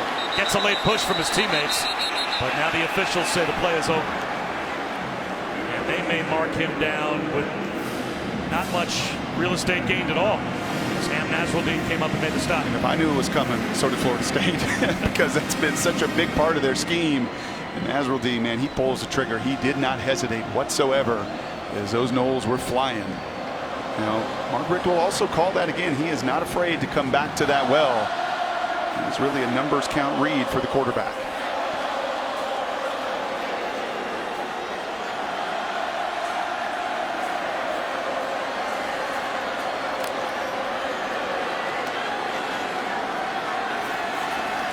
Perry lobs one, back of the end zone, through the back of the end zone. And incomplete for Wiggins. Now it's third down and goal at the 4-yard line. And Brock, I would have to think this is 4-down territory. You're looking 2 cracks at the end zone here? Yep. I'd like to get this youngster on the move. I think things are flying around pretty fast in that pocket. You see the timing just a little bit off. Like with young quarterbacks, at times they try with the QB run early. That play action movement may not be a bad play either.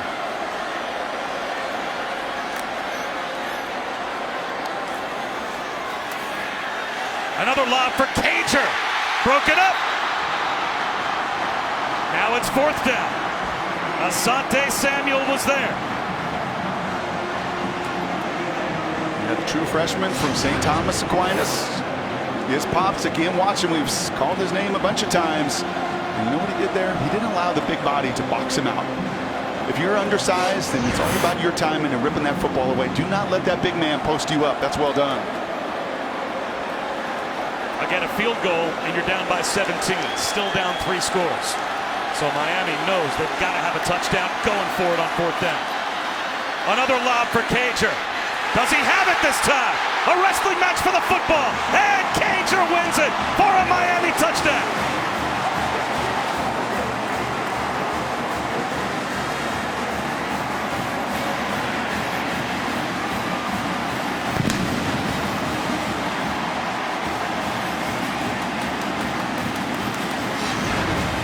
That time the big man wins. That time he is able to post up. See, he gets Samuel right there on his hip. Much like that entry pass to a big man in basketball. The first time the little guy got underneath it, scrapped it and pulled it away. And that time Cager uses his body, which he has done so effectively in his 2nd touchdown today. Florida State hadn't given up a 4th down conversion this season before today.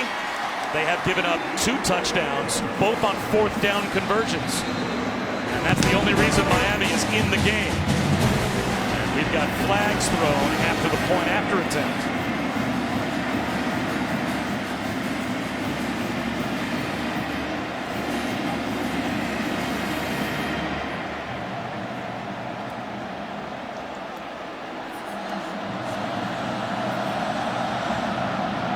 Who's in for a 4-hour battle royale?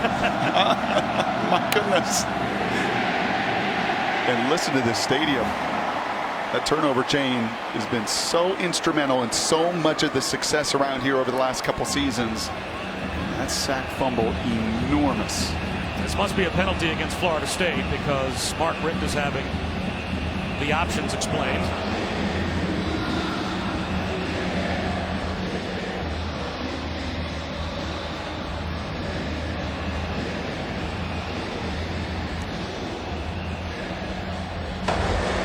During the try, personal foul, leaping, defense. That 15-yard penalty will be enforced on the kickoff. So Miami will kick it off from midfield when we come back. And now a 2-score game. Cassidy Hubbard with your studio update back to Columbus, where Ohio State is back in control. Dwayne Haskins to Paris Campbell in the flat, and he takes off. 71-yard touchdown. Haskins with 4 touchdown passes so far. Buckeyes up 35-20, guys.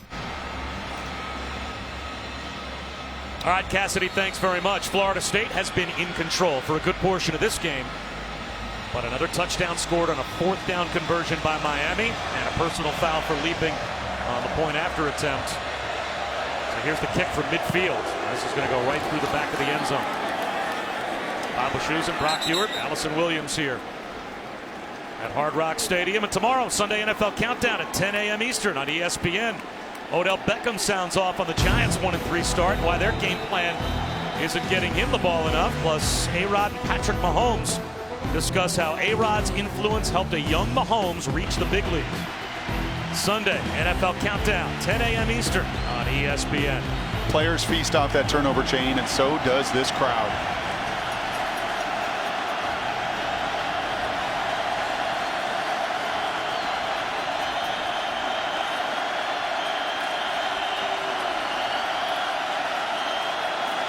Play action, Francois.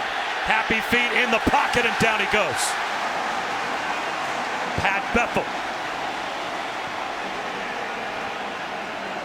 Happy feet because the Spider-Man, Mr. Garvin, is right in his lap. Unblockable right now. Unblockable.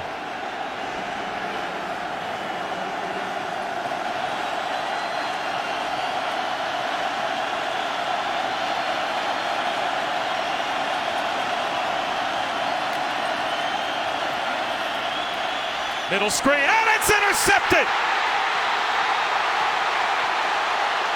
Michael Pinckney. He read that tight end middle screen like a book, jumped the route, and the Canes have it back.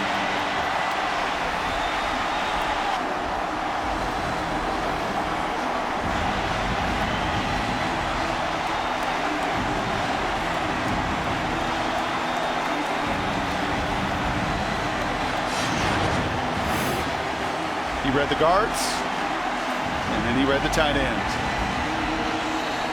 The first giveaway, the guards on the little screen, and you're not going to get me twice. That was a 3rd and 14 call. Big time players make big time plays in big time games.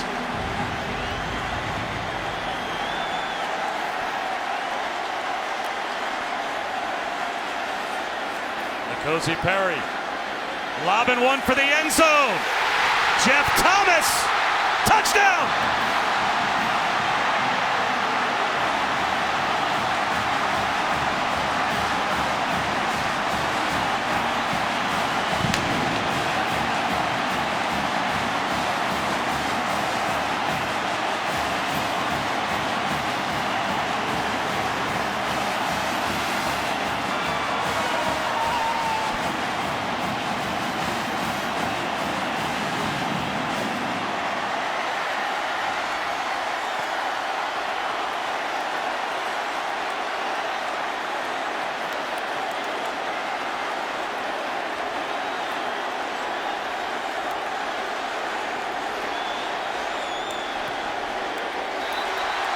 2 touchdowns in 42 seconds.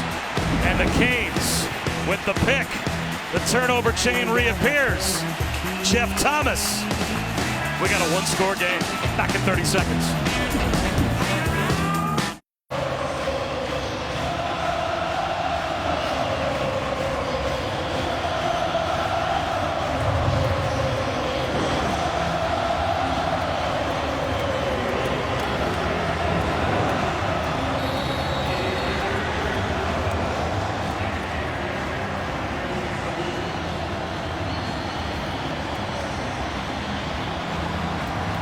Deafening as Miami kicks off again, now down only by 6.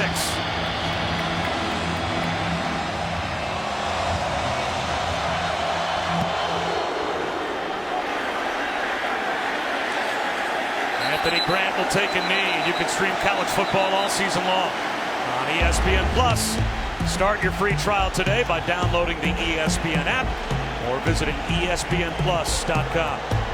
It is electric on that Miami sideline, Brock. But now take me to that Florida State sideline. In that offensive huddle, how do you stabilize your team if you're really Taggart and get this game back? You're still on top, and you probably have to realize that. That's exactly what he screamed in the huddle to those Seminoles. You got to show poise. DeAndre, you're the redshirt junior. Those last couple takeaways have awakened this place, but you can still quiet it.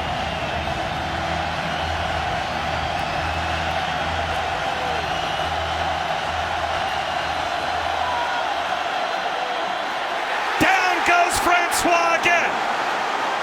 Gerald Willis living in the backfield.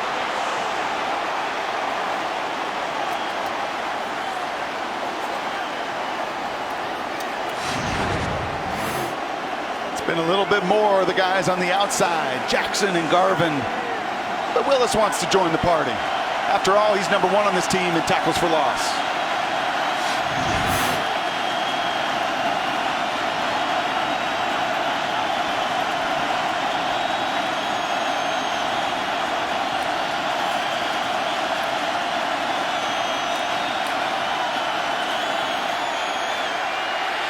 Francois trying to do it himself and gets across the 30-yard line.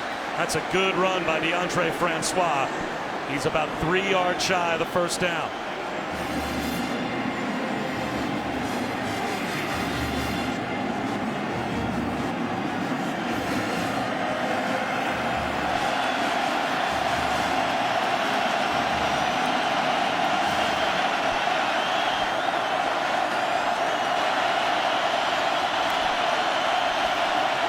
Big 3rd down. And a big 1st down catch by Trey McKitty. And that quiets the crowd a bit as DeAndre Francois comes through for 9 yards. You almost get a sense Francois loves it. He loves being backed up and getting hit in the adversity and taking it head on. Amir Rasul, who's now changed numbers, lost the ball and jumps back on top of it. Rasul normally wears number 22. Must have had a jersey issue on the sideline. He's now wearing 36. He also lost 2.5 yards. Boys, right in the teeth of this chaos.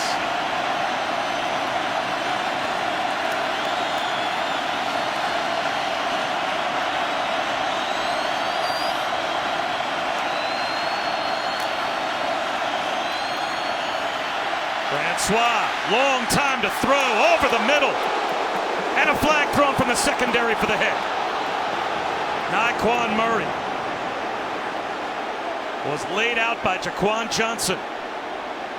And the flag was thrown right after the big hit.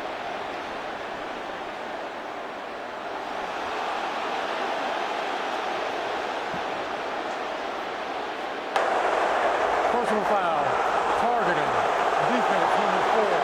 The previous play is under review. And they'll take another look. Johnson was pointing to his shoulder as if to say that was a legal hit. And I think it is. That's a 2nd level window throw. That is a throw laid over the middle, and Jaquan is going for the football. And Ed Reed, who was honored and put in the Hall of Fame today, made a living doing just that, punishing guys. If you're going to run late across the middle, he didn't lead with his head. That shoulder hits his shoulder. He's absolutely attacking the football. This cannot be targeting.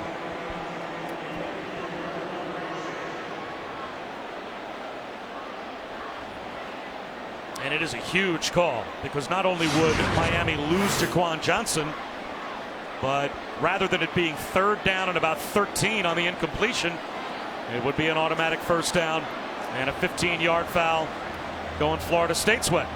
Defenseless player, yes. Is that forcible contact to the head or neck area? I see forcible contact to the shoulder. I see a safety that is running and trying to make a play. After review, there is no foul for targeting.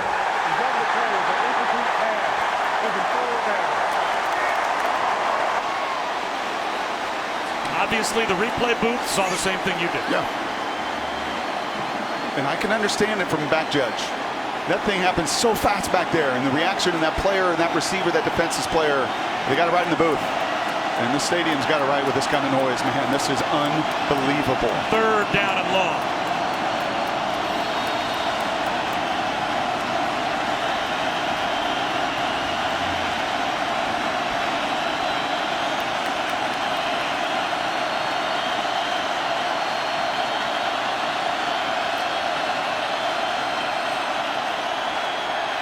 Another screen. Diagnosed immediately. Amari Carter jumps up and makes the stop. A loss of 2. And here comes the FSU punt group.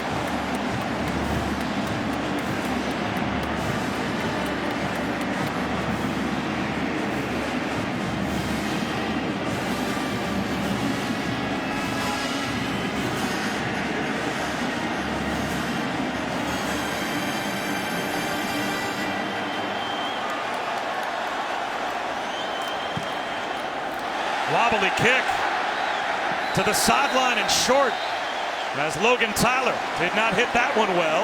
There is a flag thrown after the play was over as we've got another altercation that has to be broken up by the officials. Only a 23-yard punt, and depending on the penalty, this could be a huge field position swing one way or the other. During the kick, holding, receiving team number 1. That's a 10-yard penalty from the end of the kick, be 1st down. So that does hurt Miami's field position a bit. They'll still have the ball, though, with pretty good field position, now down only by 6. Allison? Bob, we have seen some hard hits tonight, and some of them have come from tonight's hardest working player, brought to you by Wrangler. It's Gerald Willis. You saw him rocking the turnover chain earlier. He has turned around his life. You know, he took all of last year off from football. He was dealing with some personal issues and some family issues and just felt like he wasn't able to focus on football, had to make those a priority. But he said it made him come back stronger and made him work harder, and boy, has he shown up big for the Canes tonight. That is tonight's Wrangler Player Spotlight. Here's DJ Dallas. He's caught behind the line and dropped, but the activity of that front 4 has changed the game for Miami. Yep, Florida State was dominating it, and up 27-7. But that group gets the sack fumble. That group gets the penetration and leads and helps lead to an interception. And that group, along with that turnover chain, they are the engine that has driven this program really over the last 2 years. Travis Homer back in. That's DJ Dallas. He's hurt. He just limped off to the sideline.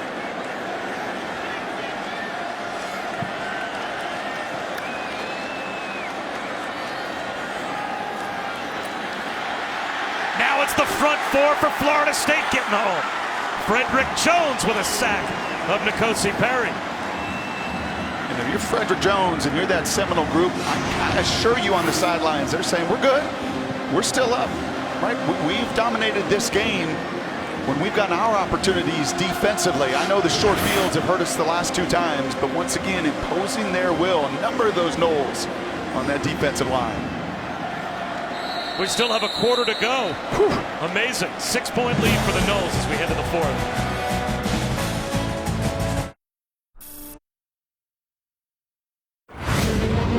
It's a game that you come to Florida State for. Everyone wants to play, and that's why you come to Miami. I mean, if you're not ready to play this week, there's nothing I can tell you. This because it's a rivalry game, it's intense. Everybody feels it a little bit different. This is a game where everybody can be remembered and make a name for yourself. Losing to these guys, I had to hear it all year. I'm not trying to deal with that this year. Just another Saturday afternoon between Florida State and Miami. Bob Wischusen and Brock Ewert, Allison Williams at Hard Rock Stadium. The start of the fourth quarter. Third down and long for Miami. And a false start.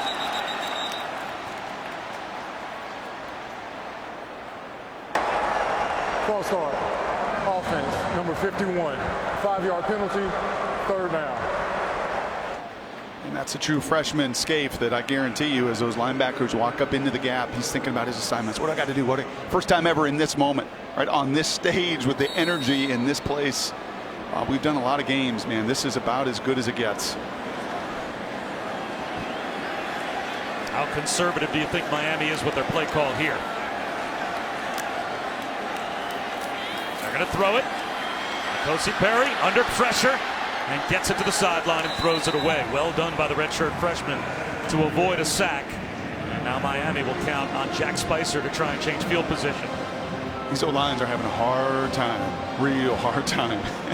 Handling the fronts of both of these groups. 12 tackles for loss for the Noles, 9 for the Hurricanes. And defensive lines and front sevens are having an awful lot of fun today.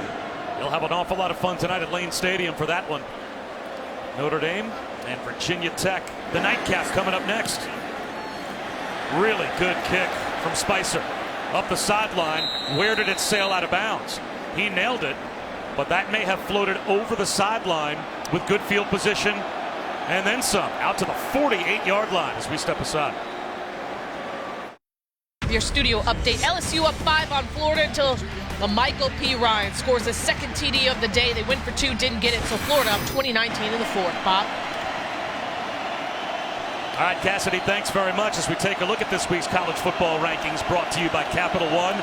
Rivalry games. How about the Red River? Did that produce? And so far, Miami, Florida State has done just that as well.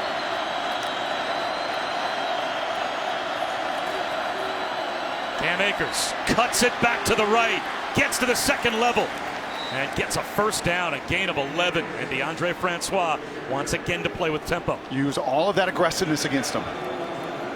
Right, that cutback there, allow all that fast flow to go, and those guys are just reading and reacting and cut it back against the grain. Screen. DJ Matthews makes a man miss.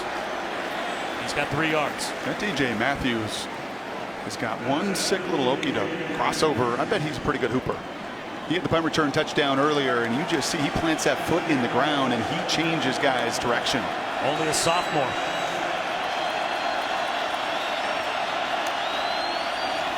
Same play to the near side. Matthews, is that a sideways backwards pass? He drops it into Gavin. Flag down. The trick play produces a touchdown if it wasn't a forward pass.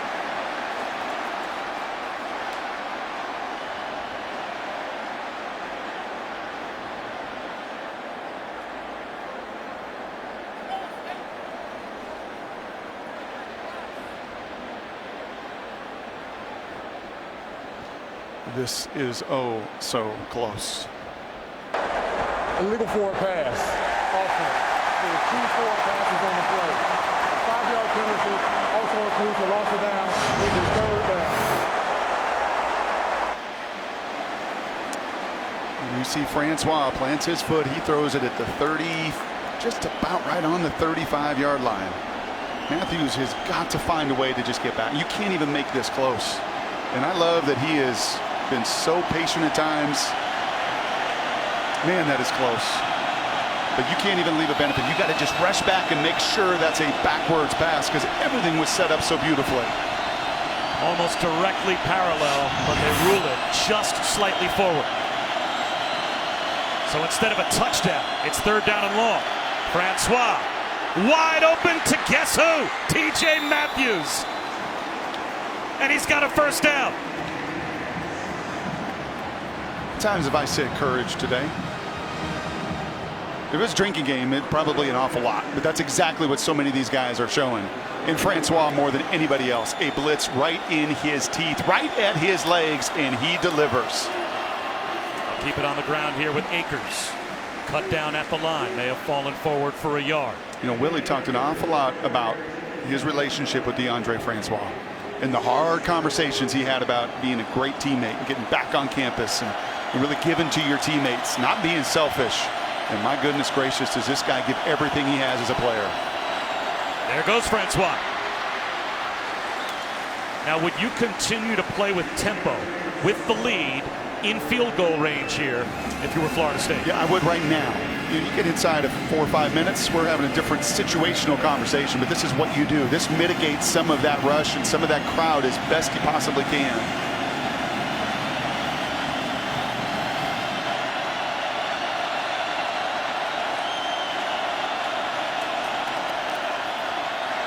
Francois, incomplete.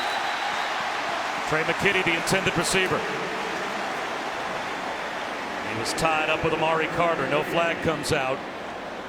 So Yeah, with he wanted 12:47 to go, it's 4th down, and it'll be a field goal try. And he wanted one, and Carter was really aggressive with contact there.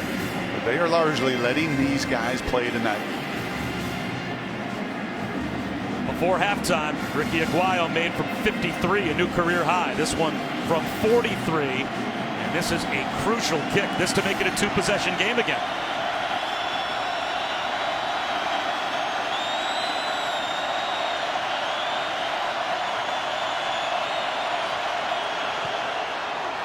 No good.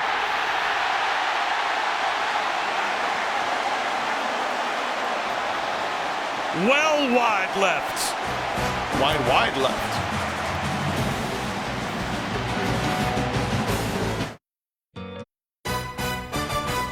College football on ABC is presented by Walmart. Discover more ways to shop at Walmart today. And in part by Pacific Life. Experience the power of Pacific. With Brock Ewart, I'm Bob Wischusen. Allison Williams with us here as well. Where else would you rather be than Florida State Miami close in the 4th quarter? Wow. That's what it's been. 14 of the last 17 times, a 1-possession affair.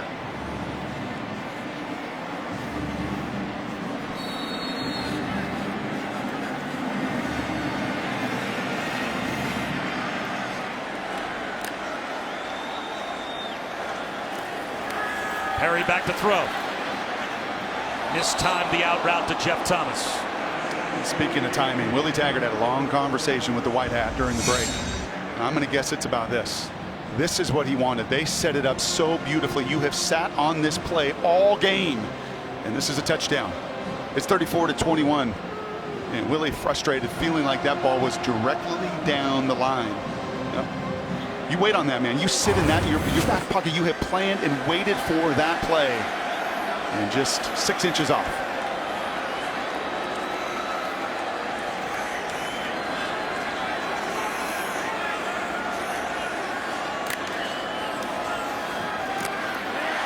Jumping the route was Brian Burns.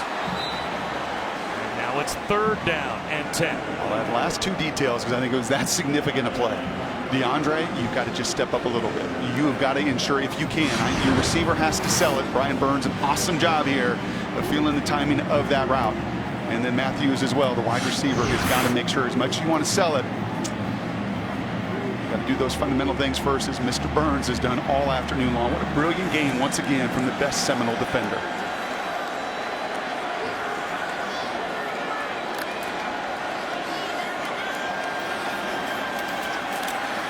Perry, deep shot up the seam, climbing the ladder. Jeff Thomas between 2 defenders. He's got it. What a strike from Perry to Thomas for a 1st down. Speed never slumps, and look at him. He is still hurting from that kickoff return earlier in this game, but it is his speed. 2 deep safeties, man underneath, 1 spot to throw it, and that is a throw that you only make as a young quarterback if you trust your receiver is going to go up and get it.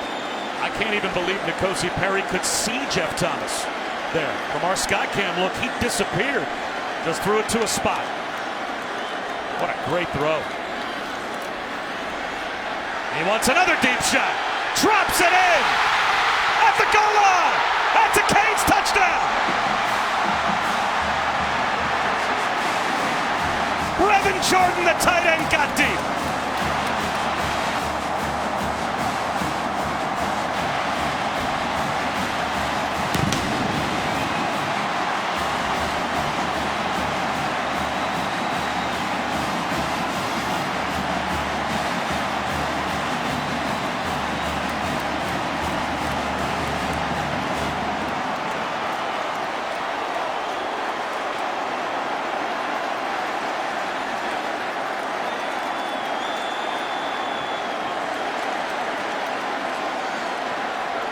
Bubba backs up, breaks the tie. Wow. What else have we got in the last 11:52? Welcome back to college football, presented by Walmart. As N'Kosi Perry's 4th touchdown pass gives the Canes the lead. Players formations plays. How do I get my guy that I want to get the ball in the best situation? With the safety 20 yards deep. Those are the players. That's the play. There's the formation to spread it out, but ultimately it's the eyes. It's the eyes in N'Kosi Perry. Look at his eyes. Look at his eyes in that senior safety 20 yards deep. He can't be right. He can't be right. And that is a redshirt freshman that's grown up over the course of these 60 minutes, Bob. That if he stares at the middle of the field or he looks at Brevin, there is no chance where A.J. Westbrook is lined up, but instead he looks the safety out. He's got the matchup on Brooks that he wants to feast upon. And he does for the biggest play yet, with still 11 minutes to go. How do the Noles respond now that they've lost the lead? And how does Notre Dame and Virginia Tech respond tonight? Right here on ABC, a top 25 matchup in Blacksburg. The Irish and the Hokies, 8 Eastern, 5 Pacific on ABC and live on the ESPN app, so you can watch anywhere. And I hope for Herbie and Chris, Maria, and all involved there that Blacksburg's is alive. South Florida is tonight. That's one tough customer, though, dropping back in the shotgun here. Now down a point. DeAndre Francois back to work.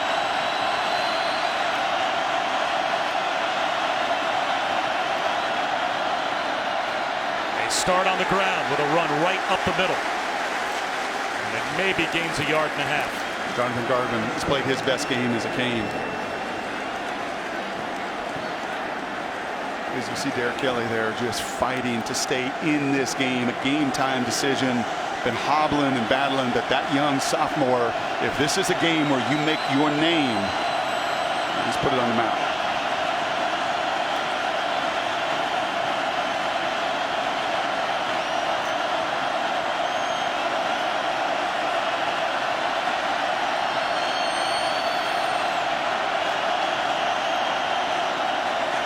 Francois, the rush gets home again. He lost the football. Joe Jackson knocks it out, and here comes the chain again.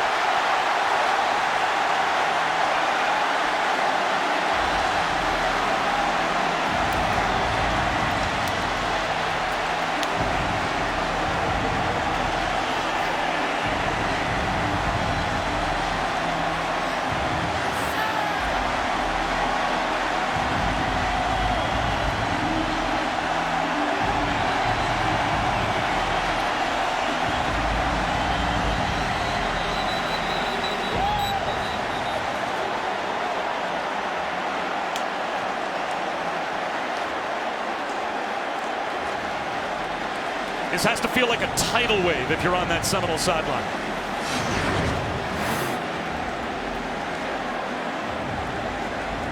And that is just a really difficult matchup. Now they are going to replay to make sure that Francois' arm was not coming forward. The ball popped out, went forward. Is there any chance that they would rule that an incomplete pass? I'm sure that just drew the eyes of the replay officials on such a big play, and they want to take another look. But it was ruled a fumble and a recovery by UM on the field. And Brady Scott, a redshirt freshman, flipped over from the right side against the senior Joe Jackson. That's close. It is close. How many times have we said that tonight? 6? Is the arm going forward? It's going back, back, back, back, back. Is the arm going forward because he's trying to throw the ball, or is the arm going forward because his arm naturally jerks forward because it gets hit by Joe Jackson.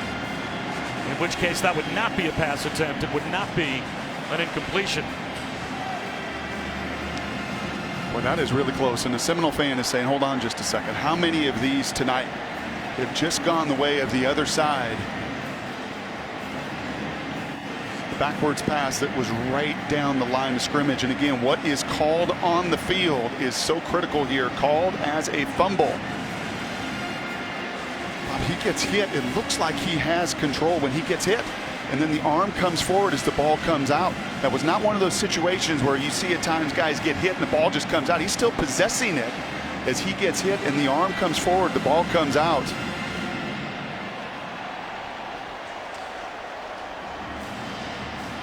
If you were in that replay booth, what would you rule? Would you make that an incomplete pass? And just your indecision almost means you have to stay with the call on the field.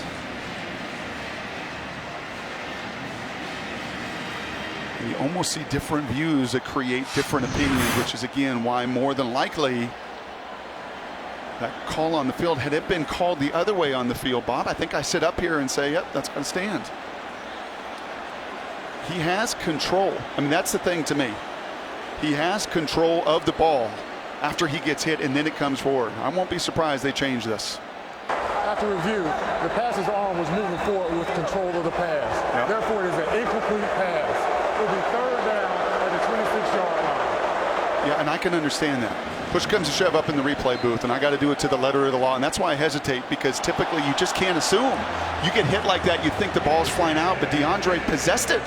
He possessed it, and he continued to possess it. The arm goes forward when the ball comes out, and by the letter of the law, and for the first time tonight, Florida State feels like, man, it went our way. A tidal wave of emotion and playmaking the other side for the last 15 or 20 minutes. Let's see if they can take advantage of this. New life for the Noles, but still faced with third down and 8.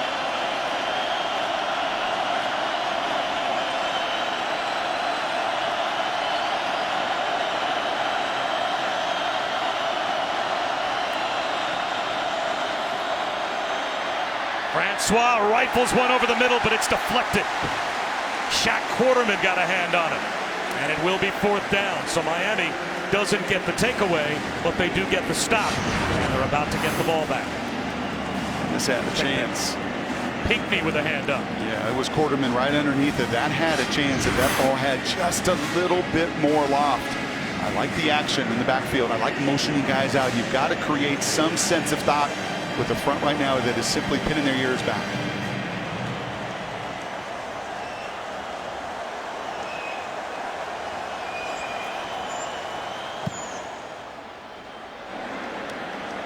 Jeff Thomas drops it inside his own 20. Picks it back up. He's at the 10. Gets outside. Gets a block. Out of bounds. All the way out near the 45-yard line. Wow. Baller. And a field position change as we go back to Cassidy. Thanks, Bob. Number 5 LSU in trouble. Down 1 to Florida. And Joe Burrow picked off, and Brad Stewart returns a 25 yards for the score. Burrow's first interception of his college career, and it's a costly one. Gators up 27-19 with a minute to play, guys. We still have 10:41 to go in the fourth quarter here. You got enough gas left in your tank? It's amazing.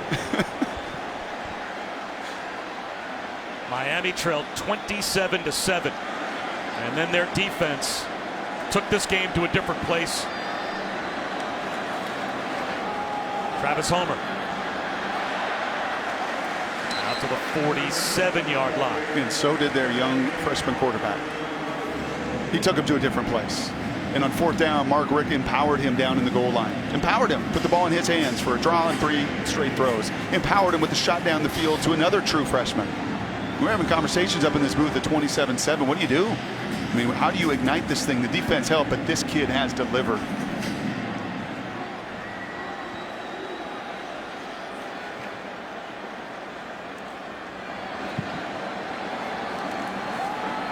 Homer for a cutback lane. Gets across the midfield stripe. 2 yards shy of a first down. Bob Nkosi Perry out there as just a redshirt freshman, and Mark Richt said he's not a mature leader, but he has good leadership traits. He kind of has this spark about him, and you can see it tonight. He's smiling, he's composed throughout this game, and before he took the field, he went up to his guys on offense, pounding on their shoulder pads and said, look, we fought all the way back, but we are not done fighting yet. Well, our ESPN recruiting guys had him as the number 3 dual threat quarterback a couple of years ago, behind Tua Tagovailoa and Kellen Mond. 3rd down and short.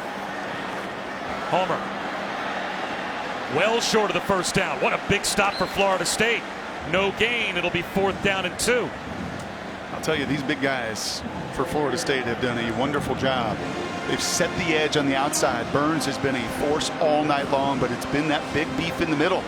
Yeah, Burns sets the edge. He had the sack earlier. It's been Frederick Jones and Marvin Wilson and Corey Durden and DeMarcus Christmas. Those guys have delivered, and what an enormous 3 and out by the Seminoles.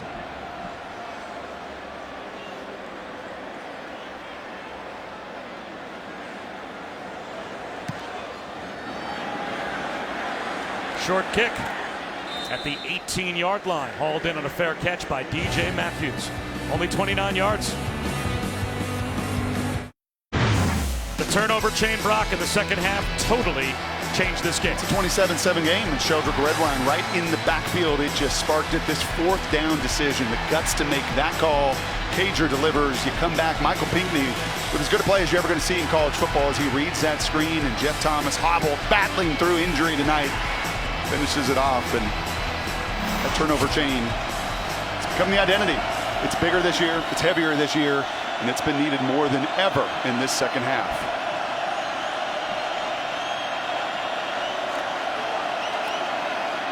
Akers finds a cutback lane. Gets wrestled down across the 25 at the 26-yard line after an 8-yard gain. Bob and Brock, you talked about the turnover chain, and of course the turnovers change the game, but that thing, man, it changes the energy, and it's been fascinating how it's been in the Seminoles' head since before the game even started.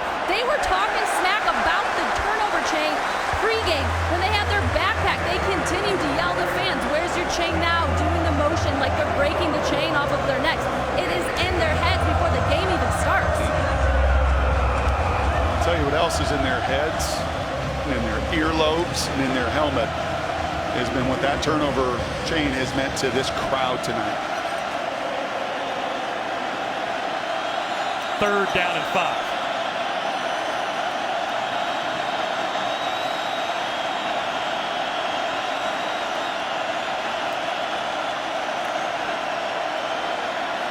Francois down the sideline, looking back shoulder, incomplete. Tried to find Tamarian Terry. 4th down and 5. And here comes the punt group. And they've tested Michael Jackson a bunch, and they've gotten very little off of the senior. He's played his best game of the season. I'll tell you what, Jaquan Johnson on that 2nd down run, he's the leading tackler of everybody. We have seen some phenomenal football players performing tonight.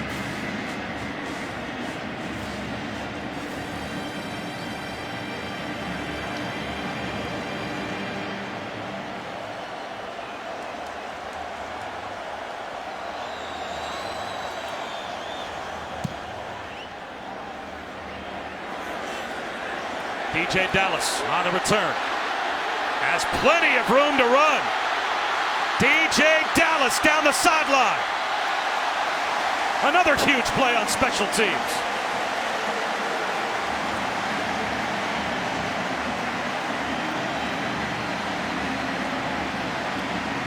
Well, Sports Center tonight after Utah-Stanford on ESPN with Bucci and Stan. A complete post-fight breakdown of Khabib McGregor at UFC 229. Plus the best of the day in college football. We have had some moments in our game they'll be talking about. All the key moments from the game 2s in Houston and Boston. And baseball as well. Sports Center after Utah-Stanford on ESPN and the ESPN app.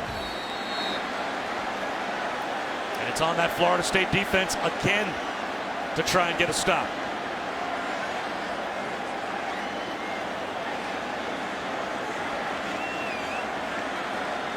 Check with me here, more than likely checking to a different technique in the run game. Homer up the middle, runs a man over, keeps churning his legs, down to the 10-yard line.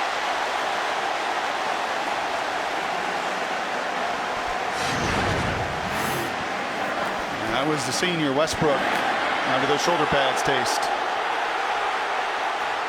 That's full speed and just getting the pads down. I'll tell you, that last punt return was the first snap that I felt on either side where there just wasn't much gas in the tank.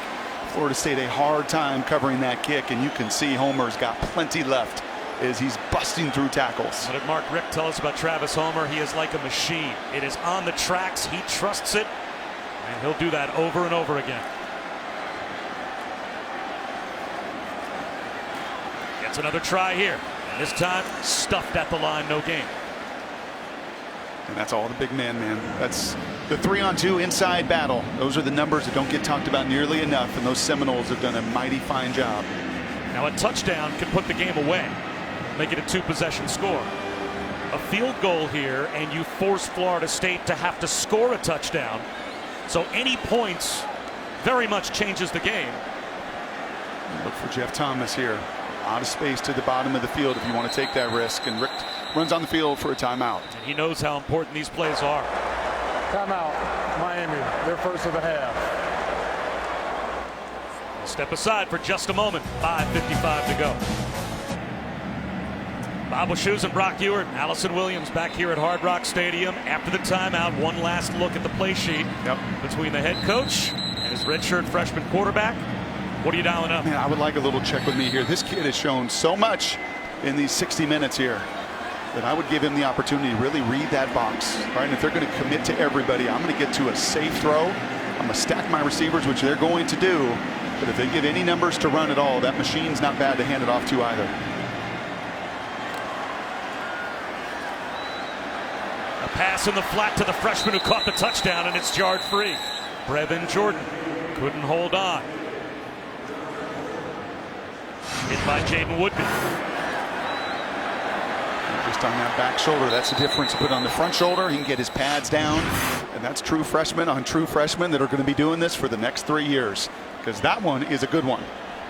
That is a true freshman grown man playing every snap at tight end and would be the true freshman linebacker. He's out of California, but he's gotten ramped up what this rivalry is all about tonight. 3rd down and 10 from the 11.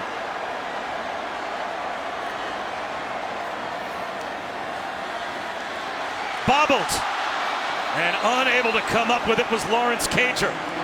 And if he didn't find the end zone, he might have gotten a first down. That's a big drop by Cager, and that will bring out a field goal group to try and extend the lead to 4. Those are a couple throws right there, and that's one he puts in his belt buckle. That's one with a lot of people around. I think Cager could feel all of those Seminoles. You got to look at Ian first. Back-to-back plays that open the door of opportunity for Florida State. So backs up 4 of 5 so far in the season. This one from 28. Very important kick.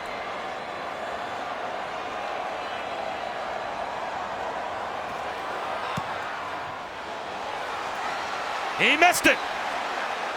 Wide right for Miami. And now a field goal is still in play for Florida State. As a lot can still happen in the last 5:39. What a big miss from short range for the true freshman. Bob, how amazing is this game? I mean, how amazing that different guys in different uniforms through all of these years, and yet so much of these scripts play themselves out, whether it's the one possession nature of it. And you can see Baxa right there as he's absorbing this. And it was Aguayo with wide left, and that's wide right. And this turnover chain that's just taken a life of its own no matter who is playing out there. What does that miss do to this Florida State team? It absolutely has to infuse them that they know they just need to get in field goal range. We'll start here with Patrick. Behind the line, brought down again, another tackle for loss for the Miami defense. A loss of a couple. It was Michael Pinckney helping out Gerald Willis. And you're running at their 2 best players. You're running at Willis and Garvin, and that's now double-digit tackles for loss, and that's a head-scratcher to me.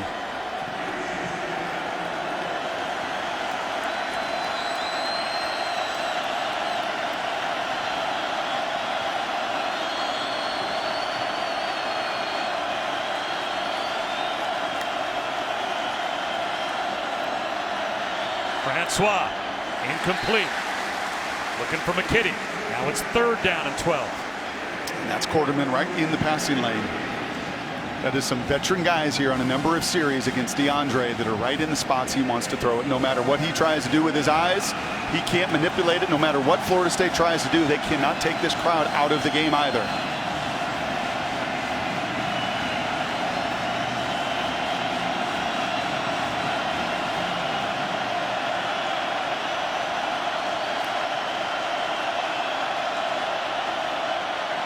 Francois somehow stays on his feet but lost his helmet, and the ball comes out sideways.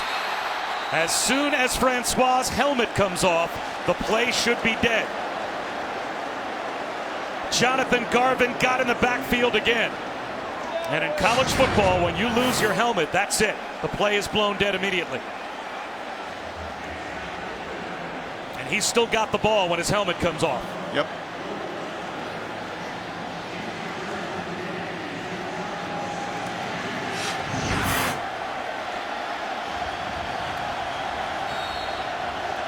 So it's a sack, not a fumble. And a punt from the end zone for Logan Tyler, pardon me. And it's up the sideline and does not reach the 50. Out of bounds at the Florida State 42-yard line.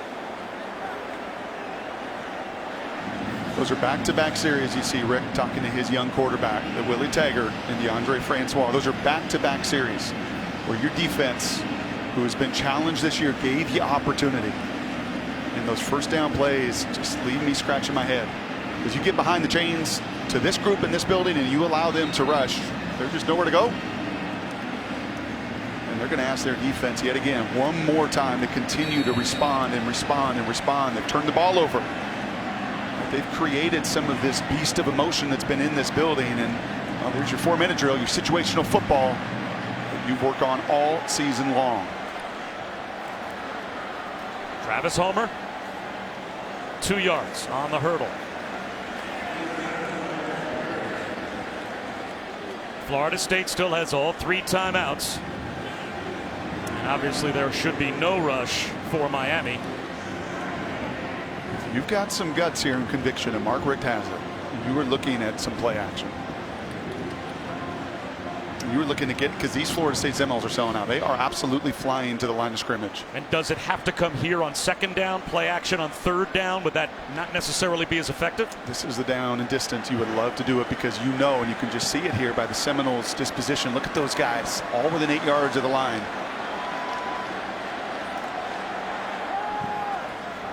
It is a throw. It is a lob down the sideline for Wiggins. Incomplete, flag out. The 2nd time D. Wiggins has drawn a pass interference penalty. And it's Kyle Myers again. Really critical. There's no face guarding in college football. There's not.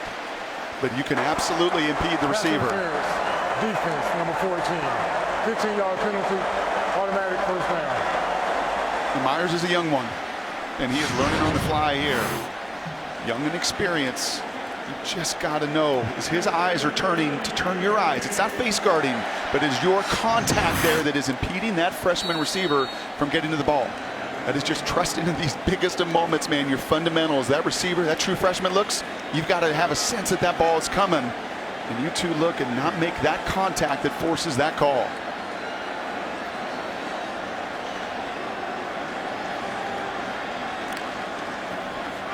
Homer. He's going to want to stay in bounds, even if he loses yardage. You want time to come off the clock, and the officials stop the clock. It looks like Homer went out of bounds. So that saves some time for Florida State, at least for the moment, until they start the clock again, and they now have. And if you're Mark Richt as well, you just watched the freshman kicker miss a gimme. An absolute gimme. And that's probably got to factor into your play calling here in the final couple minutes as well.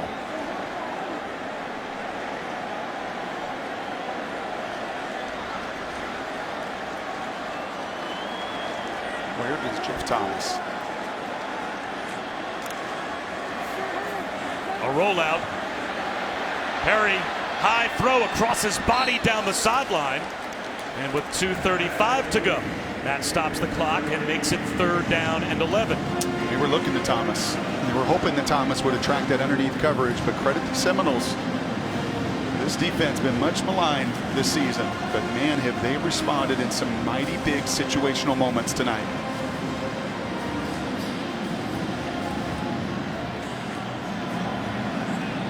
Where's number 4? Where is my game changer? That is what I am thinking right now if I'm a young quarterback. He is the middleman in the trips to the near side right.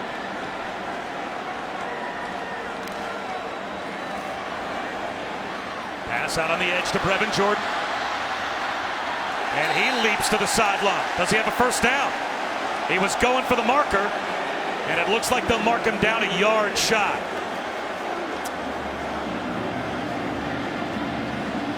And it looks like, without hesitation, instead of trying another field goal, in a 1-point game, Mark Richt is going to go for it.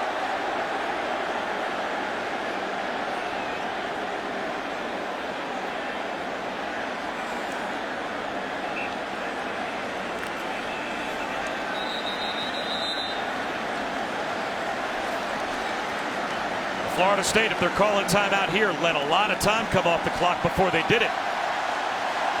We'll be back in 30 seconds.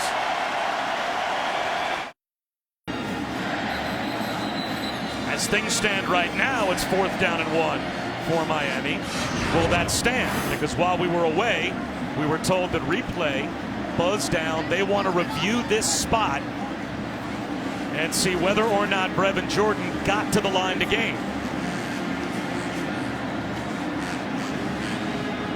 The replay booth going to buzz down now that we've shown them these looks, because the officiating crew has lined up Miami to go forward on 4th and 1.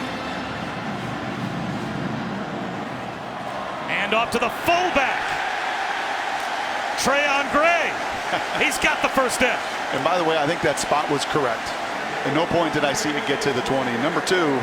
When I asked Mark Richt yesterday, when are you going to get a fullback? You got these tight ends. When are you going to get a fullback? He looked at me and said, what do you mean? I got Trayon. Trayon on belly has not missed this year. And that streak continues. Everybody playing for the backfield and that quick little belly handoff, pushing the pile. And Mark Richt, give him credit, man. It has been consistent over the course of this night. Like an umpire with his strike zone, you want to know what you got as a player. And as a player, I got a head coach that is going to be aggressive. Play clock down to 3. Another handoff to Gray. He's inside the 10-yard line down to about the 7. And also, how important was it that Florida State called their first timeout before that 4th down play? So they've only got 2 left, and they took the play clock all the way down to 10 before they decided to call a timeout prior to the 4th down run. So they'll call a timeout here. We'll step aside. Peekaboo. Minute 32 to go. Florida State only has 1 timeout left. It's 2nd down and 4 for Miami.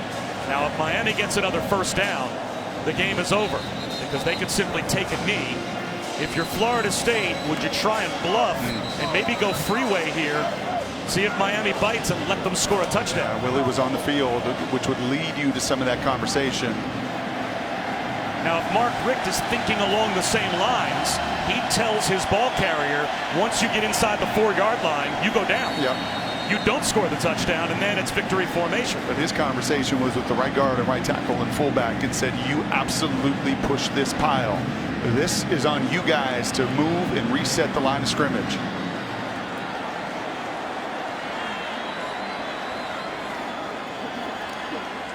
They're certainly not letting them score, as that is a gain of about 1.5 yards, sets up 3rd down, and it will be the final timeout called by Willie Taggart.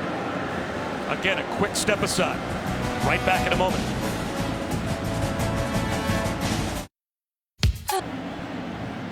Another injury for the Seminoles, and that's an important player to have in there on 3rd down and about 3, as Frederick Jones is going to have to come off the field, as the training staff is continuing to look at him. And that gives us a chance, Brock, to go back to a very important play from earlier. It looked like a trick play touchdown, but the officials took it away, saying this was a forward pass. And this is going to I think, light up the radio waves in Tallahassee all week long. Because that touchdown would have put them up 34-21, would have stemmed the tide a little bit of so much emotion and momentum after a couple turnovers. More than anything, DeAndre and Willie were sitting on that play for just that moment. And whether DeAndre could have stepped up just a little bit, or DJ could have just stepped back even half a step to make that a very, very clear call. And even as I look at that right now, I am in almost indecision about it.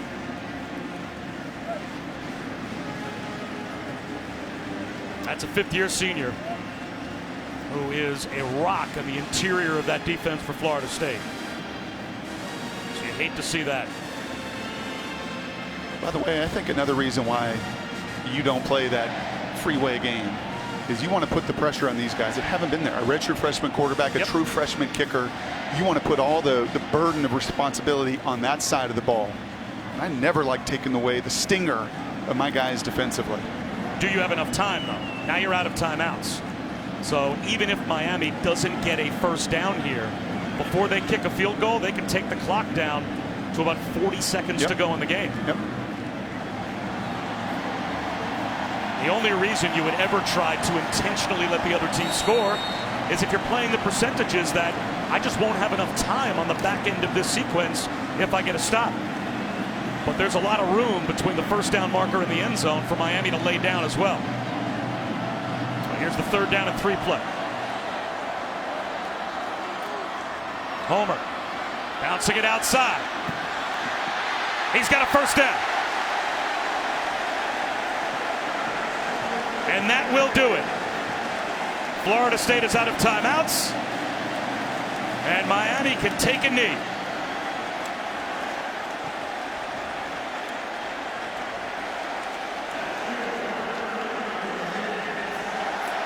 That's pretty heads-up play from the guy his coach calls the machine. The machine that knew right there, instead of getting into this end zone, I'm going to stay in bounds. I'm not going to attempt to get into that end zone, and instead, the greatest formation in all of football for an offensive guy. And that is the victory formation. What a comeback this is for the Canes. Finally a 4-hour affair in college football to this point in the season that's felt like this.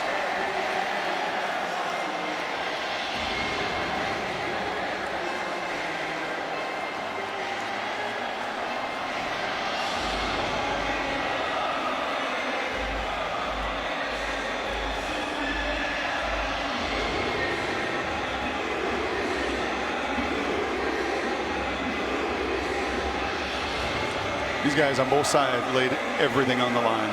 That's what I love so much about this rivalry. That when I was a kid 3,000 miles away and I watched this, I imagine young kids watching this game all afternoon all over the country like, man, these guys play so hard. It matters so much to them and they care about it so emphatically.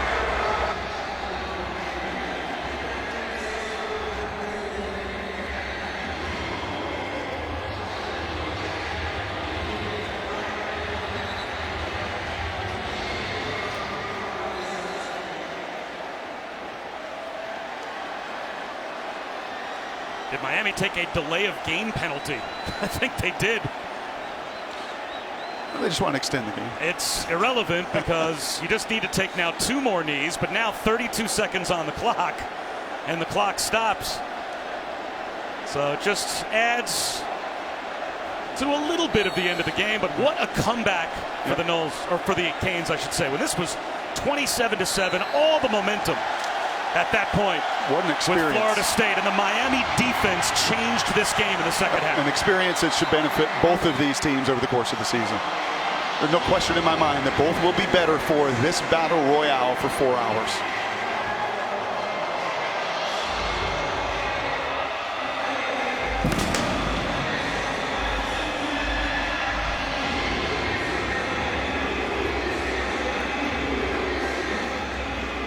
Let's go down to Allison. Coach Rick, you were down 20 in the 3rd quarter. What changed the outcome of this game? Defense, turnovers, and then taking advantage of it offensively, making some good throws and catches. Florida State came in here and took control of this game, and we found a way to fight back. But a lot of credit goes to those guys. I was very impressed with them, for sure. But somehow we gutted it out and made the plays we had to make. But obviously, it started with the turnover and that beautiful turnover chain. I want to ask you about that. How did not just the turnover, but that turnover change the energy and the feeling of this ball game? Of course. I mean, when you get a turnover like that and get the ball deep in our territory and we take advantage of it, I actually had to have a fourth down to get it done the first time, I think. But just guys making plays. Probably didn't make as many as they should have. Probably didn't hit as many open people as we should have. Probably didn't catch the ball as good as we should have. But we did enough to win. We sure did. Congratulations, Coach Rick.